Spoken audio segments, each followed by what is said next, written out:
Chapter 902. More and more outsiders poured into Xiangyang district. The already bustling city became livelier. After the new year, the weather became brighter and warmer. At the ends of the streets, one could see travel-worn scholars everywhere. Similar discussions could be heard everywhere in the taverns, tea-houses, and eateries. I heard that the Jinlin Pavilion will open tomorrow. That's what the notice outside the district headquarters said. I wonder what the interior of the Jinlin Pavilion looks like. Is it the same inside and out, or is it just a facade? The magistrate of Liuzhou built Wanzhou so well. She wouldn't simply boast, would she? Let's go take a look when the pavilion opens tomorrow. Some people talked about the Jinlin Pavilion, some talked about the current situation in the world, and some talked about Jiang Pingji. She governed Wanzhou until it was prosperous and no one could blame her. However, the things she had done all these years were both praised and criticized by the outside world. There were only 2 points that were mentioned most often: supporting the poor and harboring disloyalty. Needless to say, among the civil and military officials under her, apart from Feng Jin, who else was from a respectable and noble family? As for harboring disloyalty, it was enough to explain everything just by looking at the recruitment notice and the construction of the Jinlin Pavilion. Under everyone's anticipation, the Jinlin Pavilion officially opened on the 3rd of March, the Flower Festival. From its appearance, the Jinlin Pavilion was no different from ordinary mansions. It inherited the consistent architectural style of Xiangyang district, simple and elegant. There were soldiers standing guard everywhere outside. Each of them had a cold glint in their eyes and a resolute look on their faces. They stood there motionlessly. Yuan Jing, Feng Ren, and Qing Qing presided over the opening ceremony. After offering sacrifices to the gods, they personally pulled down the red silk covering the signboard. On the signboard, there were 3 big characters: Golden Scale Pavilion. The 3 characters were vigorous and powerful, with a hint of nobility. The scholars waiting outside were blocked by the soldiers with their bodies. The whole place was silent. Countless pairs of eyes stared at the hands of Yuan Jing and the others. After the ceremony, the pavilion opens. Qing Qing and the others wore high hats and wide belts. Their sleeves fluttered and their expressions were solemn. With a squeak, the door of the Jinlin Pavilion opened. At that moment, several rows of soldiers passed through the crowd and arranged for the scholars to enter in an orderly manner. Why can he enter but I can't? The soldier in charge of inspection said, "You can't enter today without a token." Token? What token? The scholar who was stopped frowned fiercely. It seemed that he would not give up until he made it clear. The soldier said, "A few days ago, the district headquarters put up a notice. Anyone who wants to enter the Golden Scale Pavilion has to register and take an examination first. Only after passing can they get a token." Nowadays, paper was still very expensive, and books were even more difficult to find. It was hard to guarantee that he wouldn't run into a book thief with bad character. Su Ke and the others slightly adjusted the threshold to enter the Golden Scale Pavilion. The assessment of literary talent was secondary. The most important thing was to take the opportunity to register the other party's information and put invisible shackles on them.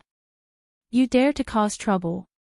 Every wrong has its perpetrator, and every debt has its debtor. I can always find you by following the vines to the melon. When the scholar heard this, he became angry. An ordinary citizen dared to point fingers at him. Just as he was about to explode, the youth waiting behind him said, "You'd better go and register. It's the same if you come back tomorrow. Don't stand here and waste other people's time." After saying that, the young man walked in front of him and handed over his token. After verifying the authenticity of the name and token, the soldier readily let him in. The scholar from before hurriedly flung his sleeves and angrily went to the side to register. On the other side, the scholars who had already entered let out exclamations of surprise. When they realized that they had lost their composure, they looked at the other people around them who were also stunned. They instantly felt better. They couldn't be blamed for being inexperienced. The scene inside the Golden Scale Pavilion was really beyond their expectations. Although it was called the Golden Scale Pavilion, there were more than one building and one pavilion inside. Currently, only the main building of the Golden Scale Pavilion was open to the public, which was also the largest building in the Golden Scale Pavilion. Looking at the name on the signboard, the crowd felt strange. But when they read the meaning carefully, they could feel the heroic spirit that hit them in the face. It couldn't be more appropriate to give the main building of the Golden Scale Pavilion such a name. The main building was in the shape of a huge ring, and the area it occupied was actually larger than that of an ordinary two-sectioned house. There were 4 large doors, 8 small doors, and 36 wooden windows with hollow patterns. When the door was opened, the interior was brightly lit. Rows of bookshelves surrounded the building in a ring. Many of the bookshelves were already filled with paper books. There was a sign on each bookshelf, which briefly described the type of books on the bookshelf. The interior of the building was ingenious. The bookshelves themselves were divided into private rooms of various sizes. In the private rooms, there were mats for people to rest on. Apart from that, there was also a writing table and a set of brush and ink. What was even more amazing was the design of the dome on the second floor. It made full use of natural light. Even if there was no oil lamp in the room, as long as there was sufficient light outside, the room wouldn't feel dark when the windows on the second floor were opened. This is, the scholars who were qualified to enter the Golden Scale Pavilion approached one after another. Some of them were even so excited that they forgot to speak. The Golden Scale Pavilion. The well-deserved Golden Scale Pavilion. The crowd calmed down. Someone was about to step forward to take a book from the bookshelf, but was unexpectedly stopped by someone. Before that person could speak, the person explained, although the books in the Golden Scale Pavilion are free to read, you can't touch them casually. If you want to read any book, just ask someone to bring it to you. If you want to borrow books and copy them, bring your token over there to register. We will provide brush and ink at a low price. The Golden Scale Pavilion had just opened. They didn't want anyone to maliciously destroy books or hide them. Therefore, they had to set up a strict system at the beginning. When the public got used to it, the Golden Scale Pavilion could appropriately relax the borrowing system.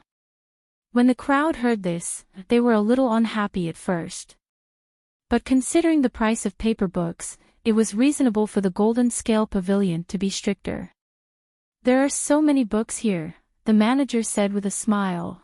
There are still 90% of books that are still in the bookstore and haven't been put on the shelves. There are still 90%. The others were so shocked that they couldn't speak. Of course. There are still 60% of the bookshelves on the first floor that are empty. The second floor is completely empty. The crowd was so shocked that they were numb. One after another, they borrowed the books that they liked and found a well-lit place to read quietly. Rather than reading, it was more like they were stroking the pages with their fingers, as if they were caressing the skin of their loved ones. The touch was too good. They were even more shocked than when Su-ko saw the bamboo paper for the first time.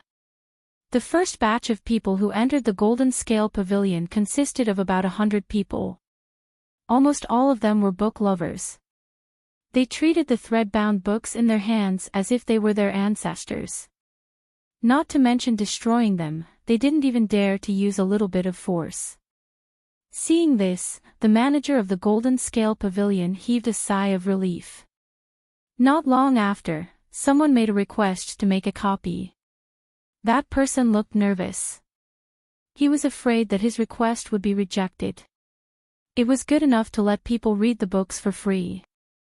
Why would they let others make a copy? For most people, books weren't books. They were priceless treasures. They wouldn't lend them out easily. The receptionist smiled. She turned around and fetched a set of brush and ink as well as blank bamboo slips that had never been used before. These bamboo slips weren't provided for free, but the price was only 10% of the market price. Thank you. After the person thanked the receptionist, he took the things back to his seat. He read silently while making a copy. Unknowingly, the sun was setting. It was time for the bookstore to close. They returned the books reluctantly and stepped out of the Golden Scale Pavilion. Good reviews. Definitely 10 stars. Chapter 903. The popularity of the Golden Scale Pavilion continued to ferment. It was like a shy and delicate flower, emitting a rich and alluring fragrance that constantly attracted its prey to come one after another. The other feudal lords could only watch the heat. Jiang Pingji lived in Chongzhou, but she knew the situation in Wanzhou like the back of her hand. The fish in the pond have been kept for a long time. The fish are fat now. It's a good time to fish. She looked at the official documents sent by Su Ku and the others. Coincidentally, Qiguan Rang came in with a pile of bamboo slips. She hurriedly said, "Wenjing, come over and help me draft a document." Qiguan Rang saw the smile on her face and could not help but ask, "Has something good happened, my lord?" Jiang Pingji smiled and said, "Of course it's something good. If it's done, I'll make up for the 3 years of vacation that I owe you." Qiguan Rang had worked for Jiang Pingji for more than 2 years. He had experienced 3 new years, but he had never taken a vacation. Although the salary was not low, it still could not make up for the bitterness of being busy from the beginning to the end of the year. His lord's credibility had fallen to the bottom. Unless Qiguan Rang was stupid, he would not believe a word about the vacation.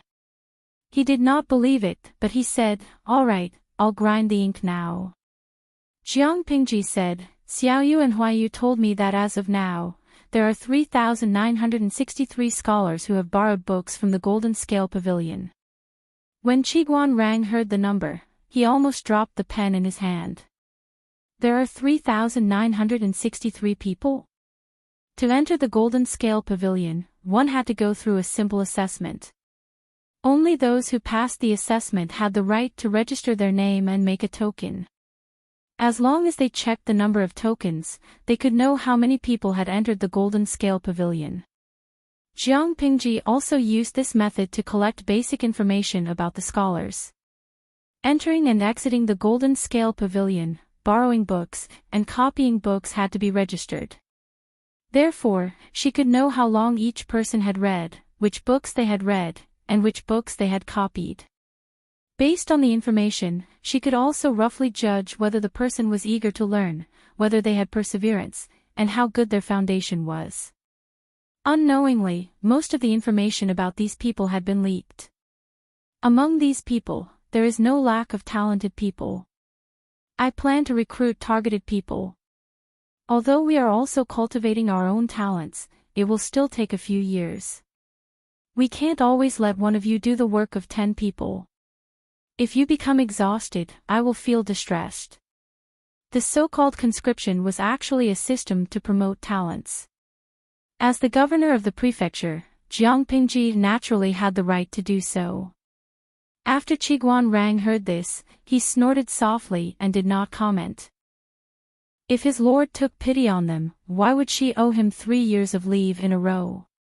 3 years, 7 days of annual leave a year, a total of 21 days. They were all swallowed by his lord. Does my lord mean that you want to promote talents from among these scholars? Jiang Pingji said, "Of course. They've already sent themselves to me.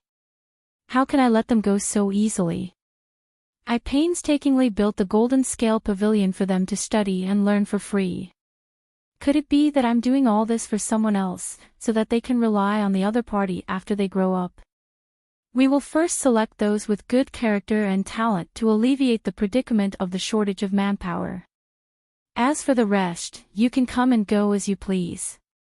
The corner of Chiguan Rang's mouth twitched. He had really underestimated his lord. She was really a good businessman. Her ability to pluck feathers from wild geese was amazing. If it was someone else, they might not have had such a good reaction like her. Not only could she draw inferences about other cases from one instance, but she could also exploit them over and over again. My lord, I'm afraid it's difficult to distinguish who's better and who's worse based on this information alone. Jiang Pingji said with a smile, this is simple. Why don't we use the banner of making friends through literature, and set a few difficult questions to test everyone every day? Then let the prestigious scholars be the judges. They'll score everyone's answers and list out who's better and who's better. Every day, the top 3 will receive meal vouchers from the guest house. With the voucher, they can eat 3 meals a day at the guest house. Each meal will provide 2 meat dishes, 2 vegetables, and 1 soup for free. In this way, they could not only get a clear understanding of everyone's talents and knowledge, but they could also build a reputation for the guest house in Wanzhou. Chiguan Rang sighed as he wrote quickly. His lord was a profiteer who was held back by her ambition to dominate the world. Not long after, Chiguan Rang finished writing a document and handed it to Jiang Pingji to read. If there were no problems with the content, this document could be sent to Wanzhou urgently. By the way, remember to get the messenger to look for Jingtu and ask him if he wants to bring anything along. Why should I look for General Fu Wang? Chiguan Rang was surprised. Jiang Pingji pursed her lips and muttered, looking at the time, Hui Jun will be giving birth soon. Chiguan Rang understood immediately. If one did not live in this era where books were scarce, one would never understand people's thirst for knowledge. There were always students who waited outside the Jinlin pavilion before dawn. They only left reluctantly when the pavilion closed. Sometimes, they did not even have time to tidy up their appearances. They studied hard day and night, diligently practicing without stopping. In order not to kill anyone, Su Kut specially arranged for people to set up a free canteen in the Jinlin pavilion. Everyone could receive a bowl of thick meat porridge with their identity token. They even opened up a few quiet courtyards for the scholars to take a break or discuss scriptures in their spare time. In just 3 months, the name of the Jinlin pavilion in Wanzhou had spread throughout the whole of Dongqing. It even had the tendency to spread to other countries. On this day, the scholars stayed in the Jinlin pavilion as usual. Some frowned in deep thought, some discussed with their friends in low voices, and some copied seriously. At this moment, a notice quietly appeared in the Jinlin pavilion. What's this? A commoner dressed in linen felt his stomach was empty. He carefully got up from his seat and was about to receive a bowl of meat porridge to fill his stomach when he happened to see the notice board outside the door. He fixed his eyes on it and revealed some confusion on his face. Guest house. What is this place? It was obvious that it was something created by merchants. It was full of the stench of money. The passing scholars frowned unhappily. The commoner said, "This guest house is a restaurant established by the magistrate of Liuzhou. The profits of the restaurant are used to settle down the orphans of the soldiers." Hearing that it was a restaurant established by Jiang Pingji, the scholar's expression softened a little. If it was used in the right way, he could reluctantly tolerate merchants doing business in the Jinlin pavilion. He also went forward to read the contents of the notice board carefully. He suddenly became interested. It was not that most of the scholars could not afford to eat. At the very least, the Jinlin pavilion provided meat porridge for free. 1 bowl was enough to fill one's stomach. What they cared about was ranking and winning. If they answered well, they would gain the favor of the scholars and their social status would immediately rise to a higher level. Hearing the news, many interested scholars hurriedly brought their brushes, ink, and bamboo slips over to copy the questions. It was only the first day, but there were as many as 100 people who participated in answering the questions. Chapter 904. Of course, the so-called guidance was not teaching them face-to-face, but adding a few comments on the bamboo slips they submitted. Even so, when the first 3 scholars saw the name of the reviewer on the bamboo slips, they were so excited that they could not speak. The reviewer was none other than the famous teacher, Master Yuan Jing. In layman's terms, not only did they get their idol's autograph, but they also got their idol's guidance. They were so happy that they almost fainted. One should not think that idol chasing only existed in modern times. The ancient people were just as enthusiastic about idol chasing. Throwing fruits into a cart was a small matter.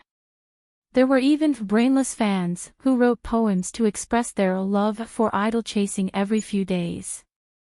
Speaking of brainless fans, Master Yuan Jing had many brainless fans. A ready-made example was Tang Yao. He was Master Yuan Jing's brainless fan. With his admiration for Master Yuan Jing, he resolutely left his family and traveled thousands of miles to Langyi County to study. After the news spread, the number of people who submitted bamboo slips soared to thousands on the second day. Master Yuan Jing was speechless. The old man had to correct and read thousands of bamboo slips in one night. Therefore, for the sake of their lives, the exam that was supposed to be done once a day became once every 7 days. Ching saw Master Yuan Jing's pale face and took the initiative to help him review. If he was lucky, he could discover young people with potential. It turned out that Jiang Pingji's method was very effective. Don't look at how there were only 10 questions each time, but each question hit a very targeted probe. Most of the scholars did not realize that there was something fishy about it. Only a few people who were more sensitive noticed it. Faintly, they felt that it was related to their future, so they paid more attention to the questions. Every time, they deliberated over the questions repeatedly before writing. They did not give a general answer. Instead, they chose to explore deeply, speak freely, and express their opinions directly. In fact, most of the people's literary talent could not catch Master Yuan Jing's attention, but he could occasionally find 1 or 2 outstanding works that made his eyes light up. After a few corrections, Master Yuan Jing smiled helplessly. There are many moldable talents among them. There is an 80% chance that they will be recruited by the magistrate of Liuzhou. From the contents of the previous answers, many people had realized the hidden meaning behind the 10 questions. At first, they were perfunctory. Later on, they were very attentive. Even a fool could see the motivation behind this change. Jiang Pingji was not very attractive to the scholars who came from aristocratic families. What about those scholars from poor families? Once they were fortunate enough to receive Jiang Pingji's conquests, it was tantamount to reaching the sky in a single bound. The road to success was directly paved under their feet. Ching thought for a moment and said, although the Lu Prefecture's overseer is powerful, there aren't many people who can be used. Naturally, he has to recruit talents. This kind of assessment method was truly unheard of and unseen. Compared to this, I'm worried about something else.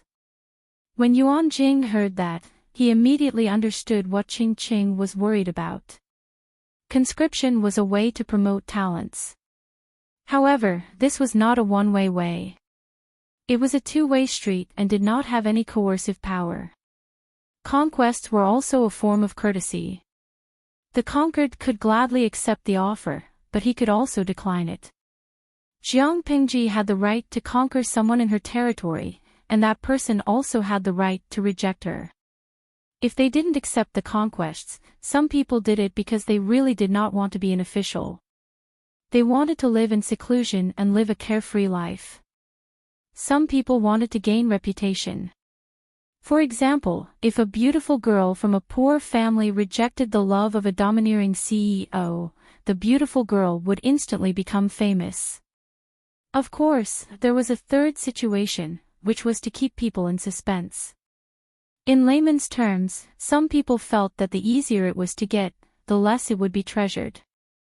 Therefore, they would decline it again and again. When the other party's appetite was at its highest, they would gladly accept the conquests, and it would become a good story between the ruler and the minister.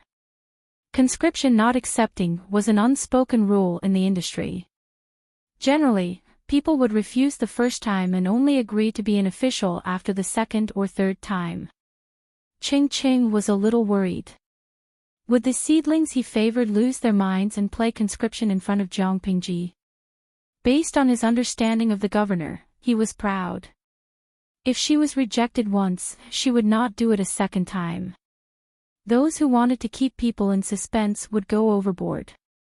Master Yuan Jing and Ching Ching looked at each other tacitly. They suddenly felt an indescribable sense of melancholy. They felt that there would definitely be people who would not accept the conscription. As expected, there were people who did it. There was more than one person. After several attempts, the talent assessment was almost done. Su Ke followed Jiang Pingji's wishes and extended an olive branch to the 28 young people. Among the 28 people, 10 were born poor, 11 were from destitute gentry families, and the other 7 were from gentry families with average family backgrounds. They were all between 20 and 40 years old. They were in their golden years and had a lot of room for nurturing. In the end, among the 28 people, 20 accepted the conscription, and the rest all rejected. Su Ke was speechless. When he heard the news, his expression was as black as the bottom of a pot. Reading for free, borrowing books, copying books, freeloading the meat porridge provided by the Golden Scale Pavilion, eating to their heart's content with meal vouchers from the reception house, during the conscription, they should at least give them some face. How could they reject them so decisively? Would it kill them to be a little more tactful and save face for both sides? How infuriating!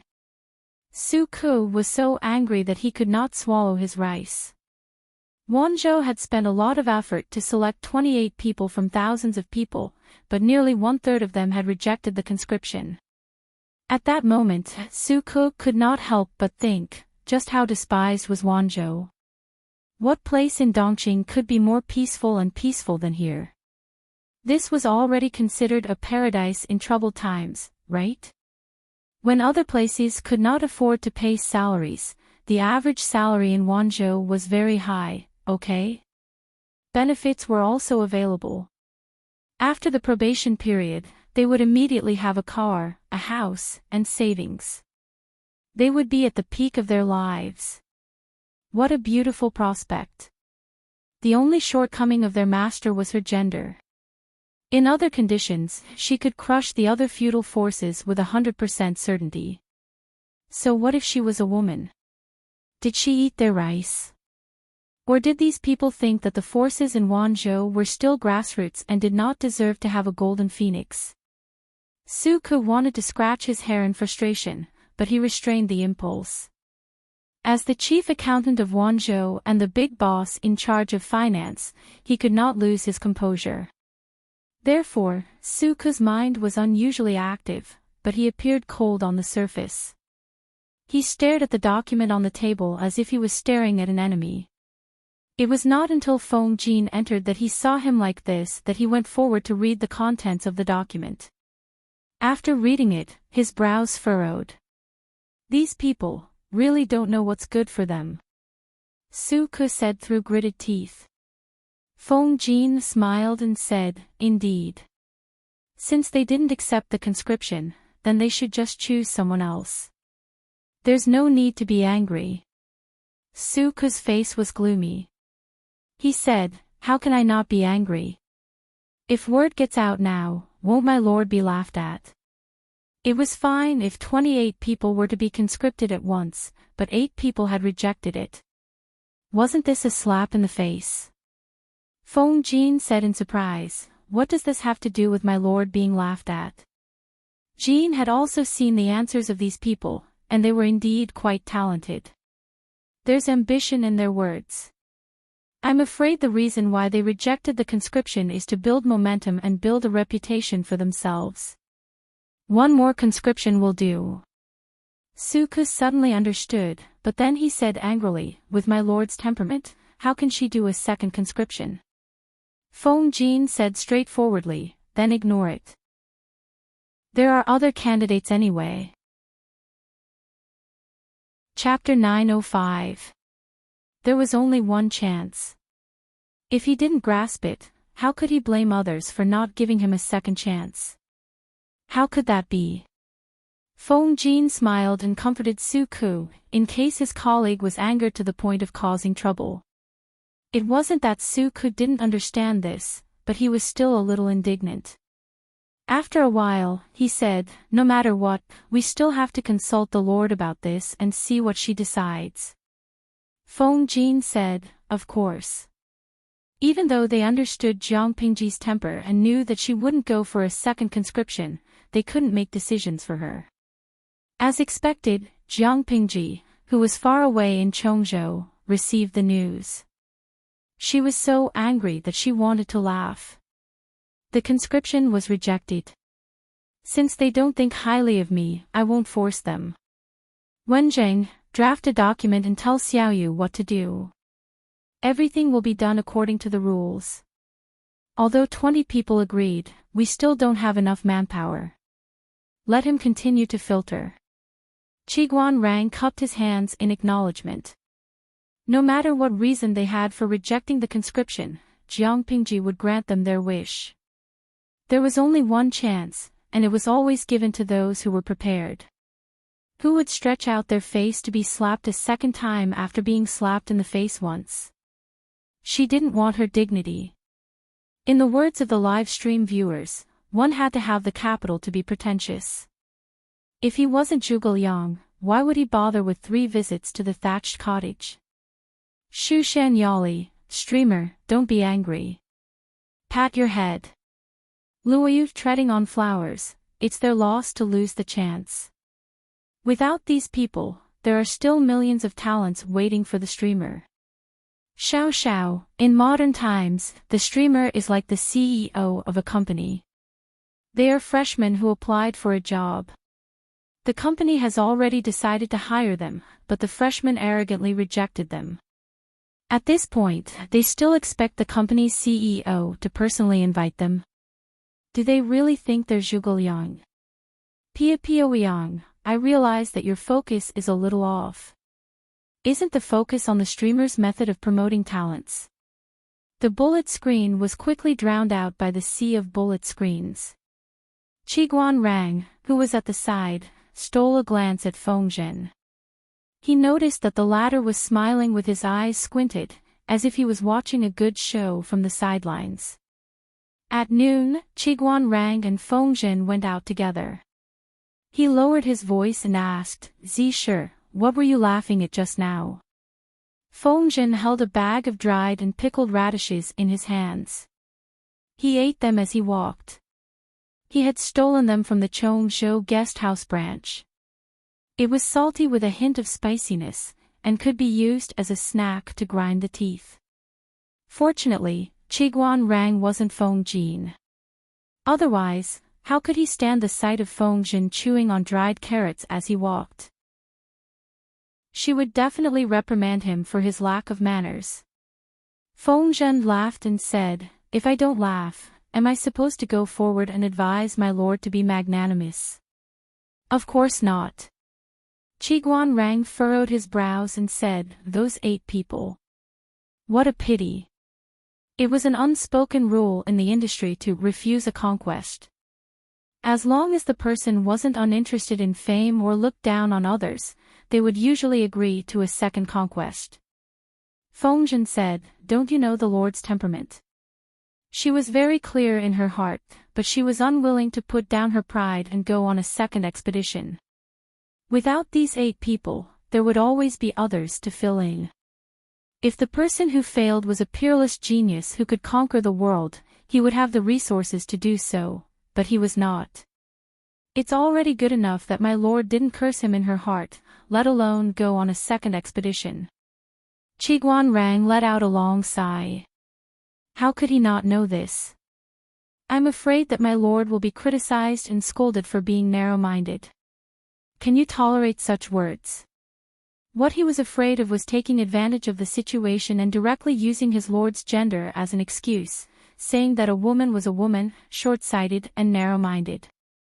Other people could be magnanimous enough to go on a second expedition, but why was she so unreasonable when it came to her, putting on airs after being rejected once? She was so unforgiving and unworthy. Didn't she know that talented people were precious and needed to be accommodated? Fengzhen laughed and said, "Of course I can't tolerate it, but forcing my lord to bend over and do something she doesn't want to do is even more intolerable." Qiguanrang glanced at Fengzhen. From his words, it was as if he couldn't bear to see his lord suffer. He raised his hand and snatched the dried carrots from Fengzhen's hand. "Let's see what else this guy could eat." Fengzhen cried out in sorrow, "Let's talk things out. Don't steal my snacks." When the news reached Wanzhou, Su Ku and the others already knew what to do. The first batch of people who agreed to go on the expedition had long been thrown to their posts to hone themselves. He, Fengjin, and the others still had to keep an eye on them at all times to prevent any mistakes. The few of them were still steady and honest, and now they were on the right track. With these people, Su Ku clearly felt his workload lighten. Finally, he didn't have to go home day and night. After receiving Jiang Pingji's reply, Su Ku immediately started on the second expedition. This time, he focused on selecting talents in agriculture and water conservancy. Even when the second batch of names was out, the first batch of people who failed to go on the expedition were still anxiously waiting for news. After waiting for a long time, there was still no news. Finally, someone couldn't sit still. This person had used a lot of connections to find out the news. He felt as if he had been struck by lightning. "My lord said that a melon that is forcefully picked won't be sweet. Since you have other plans, I wish you success in your career." The person was so angry that his face turned pale. He was ashamed, angry, and embarrassed. Finally, he snorted coldly and angrily flicked his sleeves. A woman is a woman after all. She is shallow and narrow-minded. What kind of future can someone who seeks revenge for the smallest grievance have? Even if we don't talk about being courteous, we should at least have tolerance and magnanimity. Now that I've seen her, she really isn't worth it to rely on. A real man has aspirations. How can he succumb to a woman whose eyelids are as small as beans? It's painful and pitiful. Out of the 8 people who failed to go on the expedition, only 2 chose to remain silent. The other 6 couldn't bear the injustice. They didn't shout abuse, but when they talked about the world situation with their friends, they would always criticize Jiang Pingji. Once their friends spoke up for Jiang Pingji, they would always be refuted. This woman's eyes are as small as beans. If she didn't rely on the reputation of her father, Lu Shi, how could she have the foundation she has today? She's just a woman. Does she really think she can overturn the universe and reverse yin and yang? Don't be fooled by her limitless glory now. In fact, there are many hidden dangers. So what if she controls Chongzhou, Wanzhou, and Hu County? The northern borderline is eyeing her covetously in the north, and the fake emperor is preparing for war in the south.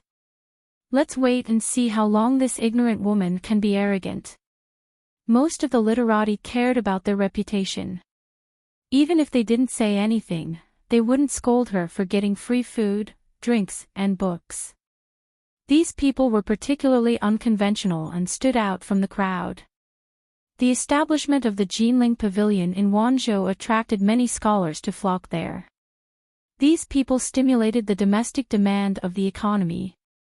Not only did they make Wanzhou's economy flourish, but they also made Wanzhou's literary style flourish. Many like-minded scholars gathered together.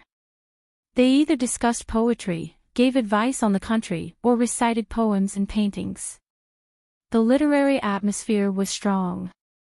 The literary gathering was open to the public. Naturally, the words and deeds of these people spread to the ears of Su-ku and the others. Bastards, such despicable people, they're simply. Su-ku was so angry that he slammed the table. It was almost the end of the month. He had to handle more and more things. He slept less and was in a bad mood. Now that he heard slander, he almost exploded with anger. Qing Yuan passed by the door with a stack of bamboo slips in his arms. He heard the commotion inside and let out a long sigh. Su-ku's temper had always been good. Who had the ability to make him so irritable? Chapter 906. Jiang Pingji had always treated the civil and military officials under her as little dukes, but how could they not treat their lord as a daughter and accommodate her? Su-ku was so angry that her menopause was acting up prematurely. The vile person in her heart had already turned into a shrew. She wanted nothing more than to roll up her sleeves and kill those people. If he didn't give them a few slaps, he wouldn't know why the flowers were so red. Did they really think that Wanzhou was a charity? Did he really think that they were the stupidest idiots in the world? Did he really think that he could borrow, copy, and read the rich books of the Golden Scale Pavilion without any scruples? Mothif *Ker, eat their food, use their food, live in their house, read their books, and in the end put down her bowl and chopsticks and scold them. Which emperor gave him the right to do so? Seeing that the black aura surrounding Su-ku was getting thicker and thicker, as if he had hit a bottleneck, Wanzhou's chief steward Su-ku finally flipped out. Gong Liao, come in. When Qing Yuan, who happened to pass by, heard this, his scalp went numb. He had an ominous premonition. Even though Su-ku had been in charge of internal affairs all these years and was practically rooted in Xiangyang district, rarely going out for official business, Qing Yuan did not dare to look down on him. Official Registrar Su, what can I do for you? Su-ku said with a gloomy face, there's something I want you to do. Ruining his mistress's reputation in Wanzhou was no longer just taking advantage of her. If this matter reaches the ears of the Lord, she will definitely reprimand us for not governing properly. It was fine if she was reprimanded, but she was afraid that the world would misunderstand that the Lord was not strict in her governance, that she was timid, and that anyone could humiliate her. Gong Liao, do you understand? Qing Yuan said, I understand. In layman's terms, anyone who bullied their lord would be crushed to death. Su-ku's expression softened a little as he said to Qing Yuan, Gong Liao, come closer and talk. Qing Yuan obediently stepped forward and sat down beside Su-ku's desk. The two of them whispered to each other. When Qing Yuan heard this, his expression changed from solemnity to surprise, and finally to pity. Originally, he was filled with righteous indignation at those people who had failed in the conquest, but now, he felt some sympathy for them. Of all the people he could have offended, why did he have to offend these unreasonable people from Wanzhou? His father was right. Wanzhou was a place with crouching tigers and hidden dragons. Su-ku was indeed of humble birth, but when it came to managing internal affairs, he ranked in the top 3 in the entire Wanzhou group. In the whole of Dongqing, he was probably in the top 5. Not only was this person in charge of internal affairs, but he was also deeply trusted by the Lord. There was almost no mess that he could not solve. Once Su-ku made up his mind to punish someone, he could really do it. Qing Yuan had a mild temperament. His greatest strength was that he was obedient and filial. Qing asked him to restrain his edge and learn humbly. He would never stand out. He followed Qing Chang's instructions and assisted Su-ku and the others. While he was busy, he learned how to manage the overall situation and accumulate experience for the future. My lord is ambitious, and her vision will definitely not be limited to one state or one county. When the shop was completely opened in the future, she would definitely send her trusted aides to various places. That would be a good opportunity for Qing Yuan to display his talents. In the end, Qing Yuan said worriedly, "Registrar Su, if we do this, I'm afraid the outside world will say something bad about the Lord. For example, as the Lord of a province, he didn't have the magnanimity to tolerate, and insisted on competing with a few scholars who said the wrong things. How shameful was that?" Su Ke sneered and said, "Do you think the common people have more mouths, or those pedantic scholars have more mouths?" This time, Qing Yuan did not speak. Su Ke said, "I remember that Zixiao had a very good saying." Qing Yuan asked curiously, "What did Master Zixiao say?" "Offend anyone, but not a writer." At that time, Qing Yuan did not understand what it meant, but after a few days, he understood. The scholars who failed in the conquest spouted nonsense and slandered Jiang Pingji everywhere. For several days in a row, there was no reaction from Wanzhou. The 6 of them were even more rampant, jumping up and down incessantly. The other 2 still wanted to save face, wishing that their presence could be reduced to 0. "Brothers, what does this mean?" "It means that the magistrate of Wanzhou also knows that gossip is a fearful thing and has admitted defeat. Those people in Wanzhou are just actors from a grassroots troupe, inferior people who don't know Confucius and Mencius. I'm ashamed to be associated with them. A man is indomitable. Not to mention establishing a career, but he can't be subservient to a woman. If anyone were to accept the conquests, wouldn't they be admitting that they were inferior to an ignorant woman? It's really shameful and ridiculous for a man to lose all his courage. I'm afraid that even in the underworld, he'll still be slapped by his ancestors. They refused the conquests not to raise their value and reputation, but because they completely disdained it, understand? They disdained to work for a woman. The more they danced, the more cowardly Wanzhou appeared. Their uncharacteristic silence made many people laugh at them. However, they were soon unable to laugh. If Su Ke did not show his power, did they really think he was a housekeeper? The questions for this round are out. They're out. Let's go take a look. A test every 7 days had now become a routine, and it had faintly become one of the ways to select talents in Wanzhou. This way did not require family background, appearance, or virtue, only ability and talent. If they met the standards, even if they came from a humble background, they could still enter the eyes of the forces in Wanzhou. For many poor children who sought refuge with no families, this was a golden opportunity to leap over the dragon's gate. Every time the results were released, it would always attract a large number of scholars to come and watch. A group of people gathered in front of the notice board. Except for a few simple-minded people, the others saw the questions clearly and felt a chill in their hearts. Unlike the 10 questions announced in the past, there was only one question this time. Repaying enmity with kindness. How do you repay kindness? What kind of question is this? The saint has already given the answer, so of course it's repaying enmity with kindness. No one knew which simple-minded person spoke up, but everyone's expressions did not look too good. This answer had been stamped by the saint, so of course they knew. But when they thought about recent events, they felt that things were not looking good.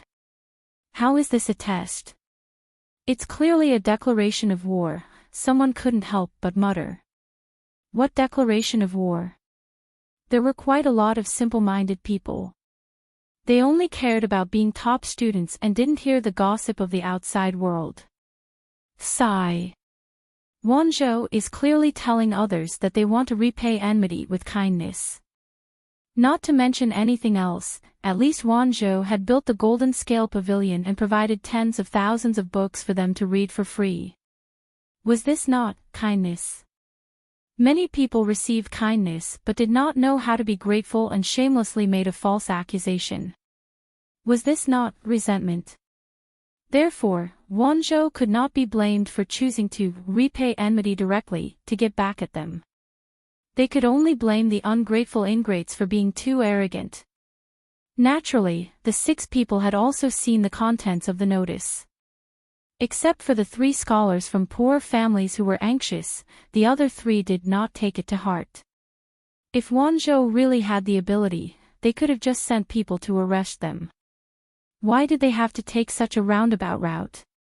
Unfortunately, these people did not know that in another plane far away, there was an honest and upright official named Qin Shimi. Otherwise, they would not have such a stupid idea. Qin Shimi was a good and honest official. Because he had offended a screenwriter, he had become a peerless scumbag whose name would be passed down through the ages. Chapter 907. When it came to scumbags, they thought of Qin Shimi.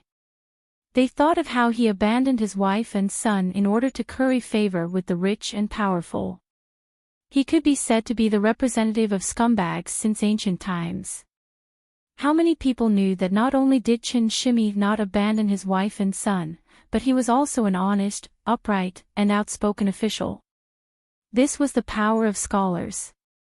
With a pen, they could poke a person on the pillar of shame in history and be spurned by people for generations to come. As for the truth. Haven't you heard of this saying, open your mouth to start a rumor, but run your legs to refute it? The people loved melodramatic gossip and preferred stories with ups and downs. As for the truth, few people cared. That Lu Shi is really a shrew. Does she want to shed all pretense of cordiality and hold it against us? She's a woman. How can she not hold a grudge? Someone snorted disdainfully, but there was a flash of guilt in his eyes. However, this trace of guilt was quickly buried. Jinlin Pavilion was open to the public for free. They had also obtained the right to enter the pavilion. Of course, they were qualified to enjoy all the benefits inside. They did not owe Wanzhou anything. Whether it was borrowing books, copying books, or other benefits, they were all voluntarily provided by Wanzhou. Since it was voluntary, they could not be considered to have received Wanzhou's favor. In this way, how could it be considered to be returning good for evil? Did Wanzhou still want to act like a hooligan and demand repayment? They verbally despised Jiang Pingji's gender, but they were not too stupid. After all, Jiang Pingji had power and influence, but they did not. When they saw the topic on the notice board, they panicked for a while, then immediately comforted themselves. 2 days passed, and nothing happened. As expected, it's just a bluff. They had been quiet for 2 days, but now they jumped out again. Not only did they slander Jiang Pingji, but they even criticized Jinlin Pavilion. No matter how they became famous, at least their reputation was better than many unknown people. Black and red were still red. However, the atmosphere was not right. Soon, they could not laugh anymore. The scholars who had been chatting with them were all gone. Every time they approached them to discuss something, they would always be rejected with all sorts of reasons. When many familiar faces saw their faces, they covered their noses with their sleeves and quickly walked around them. Occasionally, they could even hear people whispering and glancing at them from time to time. Their eyes were filled with disdain.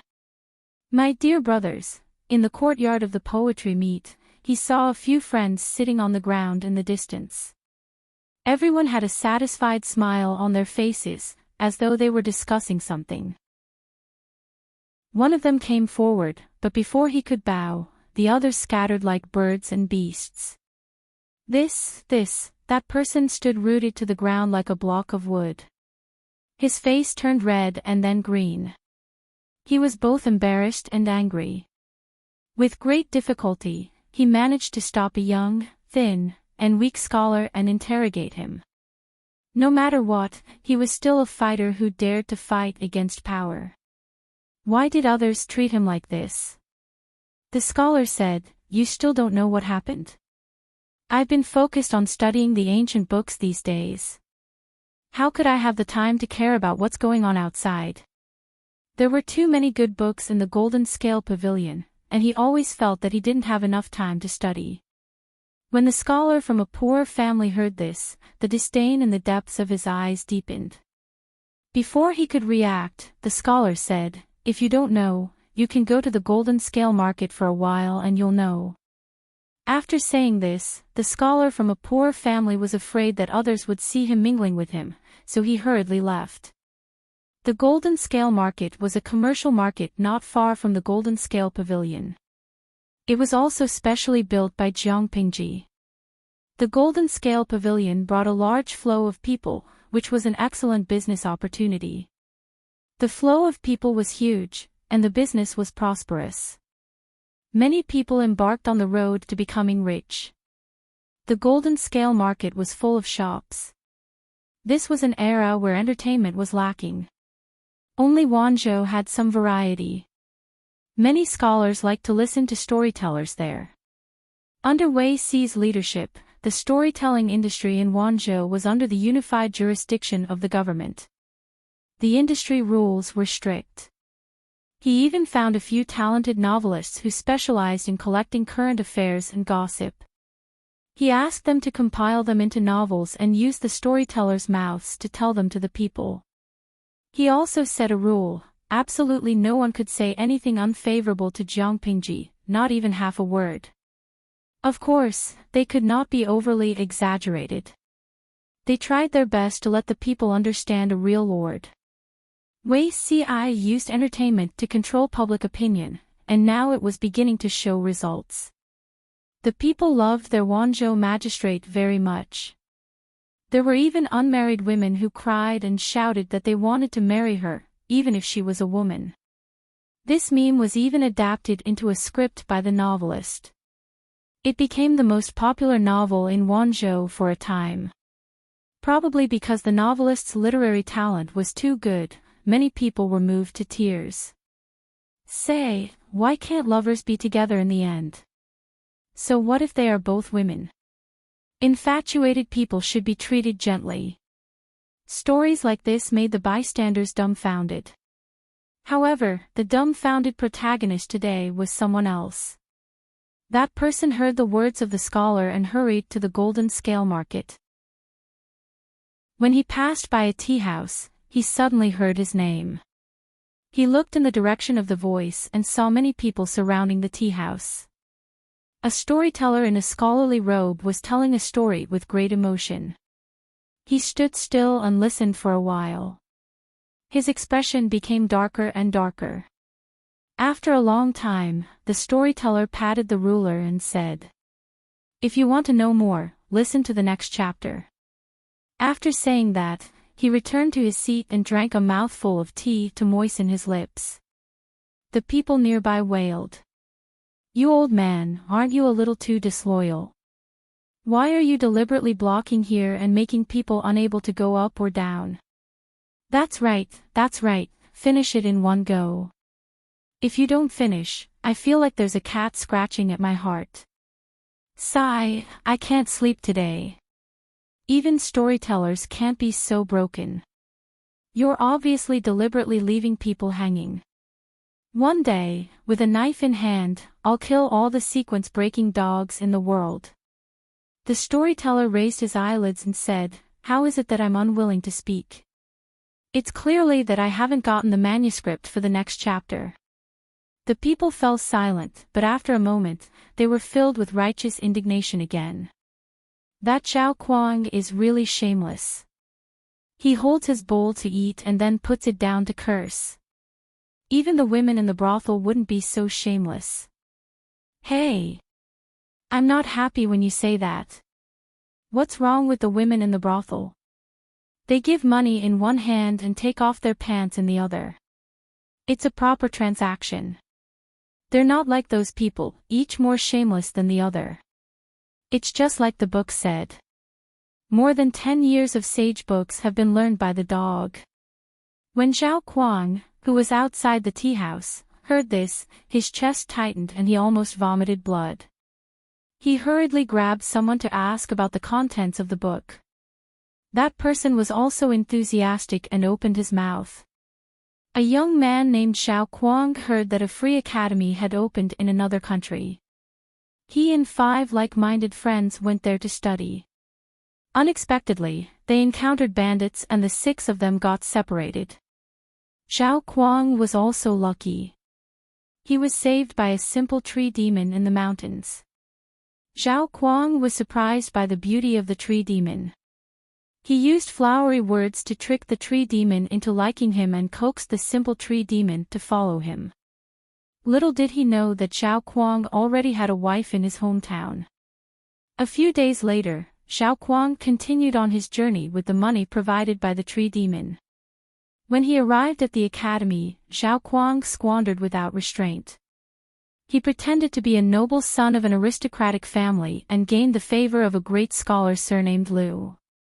The great scholar felt that Xiao Kuang's temperament wasn't firm. After testing him, he didn't intend to put him in an important position. Coincidentally, Xiao Kuang heard that the great scholar had countless books and went to borrow some from the great scholar. The great scholar borrowed them and Xiao Kuang benefited greatly from the books. Using this opportunity, he received help from a noble and was promoted all the way. After he became famous, the tree demon came to Xiao Kuang to repay his debt. However, Xiao Kuang said that the tree demon had bewitched him and burned him to death. When the great scholar heard this, he felt indignant for the tree demon. Everyone knew that the great scholar had lent books to Xiao Kuang, but Xiao Kuang said that his success was all due to his talent and that it had nothing to do with the great scholar borrowing books. Chapter 908. After saying so much, his tongue was dry. The scholar hurriedly asked, "What's next?" The storyteller cursed his bad luck. "There's nothing else." The story had just reached the most fascinating part, but there was nothing else. No wonder the commoners were so angry. Nothing else. The commoner curled his lips. There was a hint of anger in his words. He raised his hand and pointed at the storyteller in the room. "Didn't you hear what that bastard old man said? The next chapter hasn't been written yet, but according to tradition, Xiao Huang, that shameless villain, will not have a good ending." The scholar was furious when he heard this. He said angrily, "You're just a commoner. Who gave you the guts to talk about a scholar? Wasn't Xiao Huang his name?" The commoner in front of him said in front of him that he would not have a good ending. How could Xiao Huang take this lying down? Xiao Huang flew into a rage without warning. The commoner was shocked. After coming back to his senses, the commoner also became angry. He said, "That's the convention. Who dares to violate the rules of this industry? Unless the writer, Xiantu layman, doesn't want to stay in Wanzhou anymore." Wei Xi's purpose in supporting novelists was to control public opinion. As the initiator, he had the right to set perfect rules for the novel industry. In addition to the previous rules, Wei Xi also stipulated that the spirit of the novel must be positive. What was positive? The content of the story must not involve vulgar filth, and the main theme must be correct. The first rule was easy to understand, but the latter was complicated. Whether it was the protagonist or the supporting role, once involved, there must be no happy ending, including but not limited to repaying kindness with enmity, abandoning one's wife and children, favoring one's concubine and killing one's wife, marrying another, not distinguishing between legitimate and concubine, being unkind to parents, being filial to children, being disrespectful to elders, and being heartless to children. According to the severity of the plot, the characters would suffer different degrees of setbacks. Xiao Huang in the story had already violated several rules.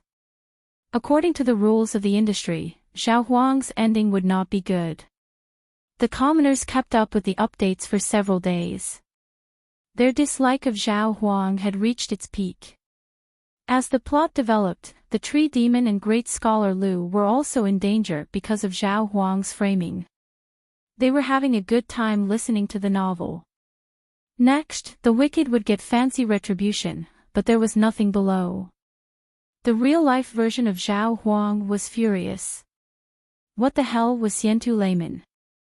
How dare he use his name to write such a lowly novel? It would have been fine if it was a coincidence that they shared the same name, but it was not. In the story, Zhao Huang clearly had a family, but he still lied and said that he was not married, tricking the pure and innocent tree demon into giving him his heart. In reality, Zhao Huang also had a family. When he heard that Wanzhou had the golden scale pavilion, he yearned for it very much. He left his old parents in the care of a child bride who was already married. Along the way, he used his talent to deceive an ignorant village girl, and after a one-night stand, he ran away with her money. In the story, Zhao Huang was born into a family of bricklayers. He used his parents' hard-earned money to disguise himself as a second-generation rich kid, ignoring his crippled father and blind mother. In reality, Zhao Huang was born into a wealthy family in the countryside. His parents sold 6 of his sisters to support his education, and he pretended to be the son of a rich man in front of his friends. In the story, Zhao Huang borrowed the great scholar's book to have the opportunity to further his studies, but in the end, he made a false accusation and wanted to kill the great scholar. In reality, Zhao Huang enjoyed the benefits of the Golden Scale Pavilion. After failing to conquer it, he slandered and insulted the governor of Lu province, trying to make a name for himself by stepping on him. With so many similarities, how could Zhao Huang not care? How was this a story? It was obviously a deliberate allusion to him, and even the name was copied. The common people did not know, but how could the scholars who spent their days in the Golden Scale Pavilion not know? No wonder these few days, some scholars who got along with him avoided him. The crux of the problem was actually this. The common people were inexplicably bombarded by Zhao Huang. Before he could get angry, Zhao Huang had already flung his sleeves and left. Since the governor of Lu province used such a method to deal with him, don't blame him for being heartless. Jiang Pingji was really wronged. She was so busy, how could she have the time to care about 1 or 2 small shrimps? Zhao Huang shamelessly stayed in the Golden Scale Pavilion. In his opinion, being ostracized and treated coldly by a few scholars was nothing. It was naive and laughable that the governor of Lu province wanted to use such a method to deal with him. Did the matter end there? Of course not. Monk Xiangfeng was a penholder in Wanzhou. He was best at writing all kinds of stories, and he was quite famous in the streets. This time, he did not write 1 story, but 6 short stories linked together to form a series. In addition to The Legend of Zhao Huang, there were 5 other books. The male protagonist of each book was an ungrateful person. His actions were hateful and made people's teeth itch. After writing 2 short stories, the gossipy common people found the prototype of the male protagonist through clues. After understanding it in detail, they exploded in anger. Was their governor someone who could be insulted by just anyone? How could an ungrateful person have the face to stand on the land of Wanzhou? Was it reasonable to return evil for good? F***ck off. Why didn't he just soar to the sky on the monkey? Coincidentally, at this time, the people who used return evil for good? How do you repay good? The test results for this topic were out.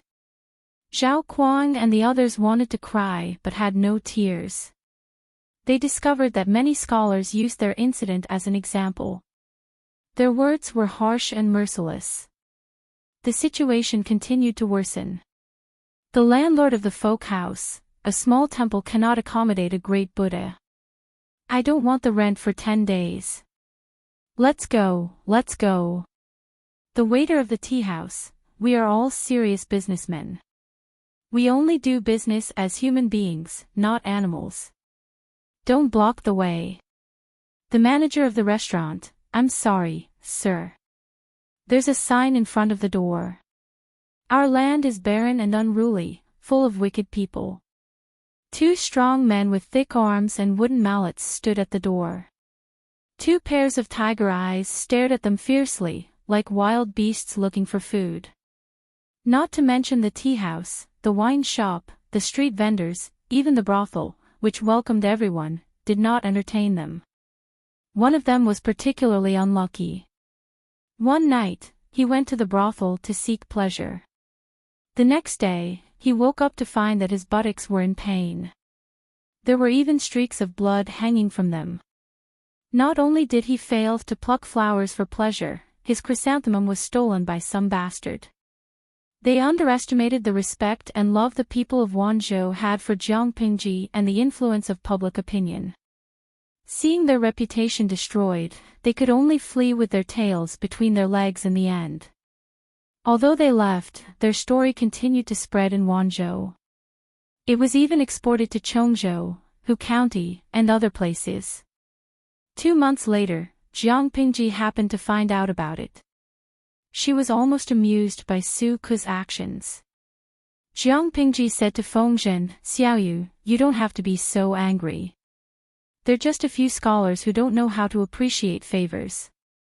They insulted me. Just chase them out of the Jinling Pavilion and blacklist them forever. Why do you have to go through all this trouble?" Chapter 909. Although he said he was making a mountain out of a molehill, he was very happy in his heart. Jiang Pingji said, "According to what you said, none of the scholars who entered the Jinling Pavilion dared to scold me. Humans have a face, and trees have a bark. Not everyone is as shameless as those people," Fengzhen said with a sinister smile. "The scholars of the world have received favors from our Lord, so it's naturally inconvenient for them to reprimand you. As long as you don't do anything that infuriates the heavens and the people, your reputation should be fine." She established the Jinling Pavilion and gave favors to the scholars in the world. As long as the scholars still had some dignity, they would not easily fall out with Jiang Pingji. Jiang Pingji pinched her chin. She felt that Fengzhen's words made sense. "Since I'm doing you a favor, I'll do it to the end." Fengzhen was surprised. What idea did my lord come up with this time? Jiang Pingji took out a booklet from her sleeve. Fengzhen took it and looked at it. The 4 words, "De Xia's Rhyming Book," were written neatly on the cover. Fengzhen smiled bitterly after reading it. "I'm already in my 30s. Why would I still need to read De Xia Yun? Keep it for yourself, my lord." The so-called De Xia Rhyme Book was basically the ancient version of Pinyin, similar to the Qieyun and Huangyun that the Livestream viewers were familiar with. The creator of Great Xia Rhyme was Prime Minister Huangfu of the previous dynasty. The phonetic transcription of the Great Xia Rhyming Book was divided into 2 types, straight phonetic and reverse cut. Straight phonetic was to use homophones to transcribe the phonetic of a word, while reverse cut was to use 2 commonly used words to transcribe the phonetic of a word. For example, the direct pronunciation of Kang is the transcription of Kang, and the reverse is Kut and Ong. Thanks to this book of rhymes of the Great Xia dynasty, after the Great Xia dynasty split up, the official language of the 5 countries became the same. Otherwise, there would be different dialects in the world, and it would be impossible for them to communicate properly. Children had to memorize the initial consonants and final consonants in the De Xia Rhyming Book for the sake of learning in the future. However, the scarier part was that there were 49 initial consonants and 181 final consonants in De Xia Rhyming Book. Before Meng Tong's enlightenment, he had to memorize 230 common words. In layman's terms, before teaching a person how to read, the person must have a certain level of literacy. He had to memorize 230 commonly used words in Great Xia Rhyming Book before he could use these words to mark the pronunciations of other words. Children's enlightenment was slow, and it was difficult for the common people to develop their wisdom. The difficulty of phonetic transcription was also a huge obstacle. Jiang Pingji said, "You'll know once you open it." Fengzhen was suspicious. He lifted his hand and opened the book. He discovered that the title page also had the words "The Xia Dynasty's Rhyming Book" written on it. There were also strange symbols beside each word. He was puzzled and raised his head to look at Jiang Pingji's face. He realized that she was looking at him with a face full of expectation. Feng Zhenan suppressed his emotions and flipped through a few more pages. It was filled with familiar words, but there were tiny symbols around each word.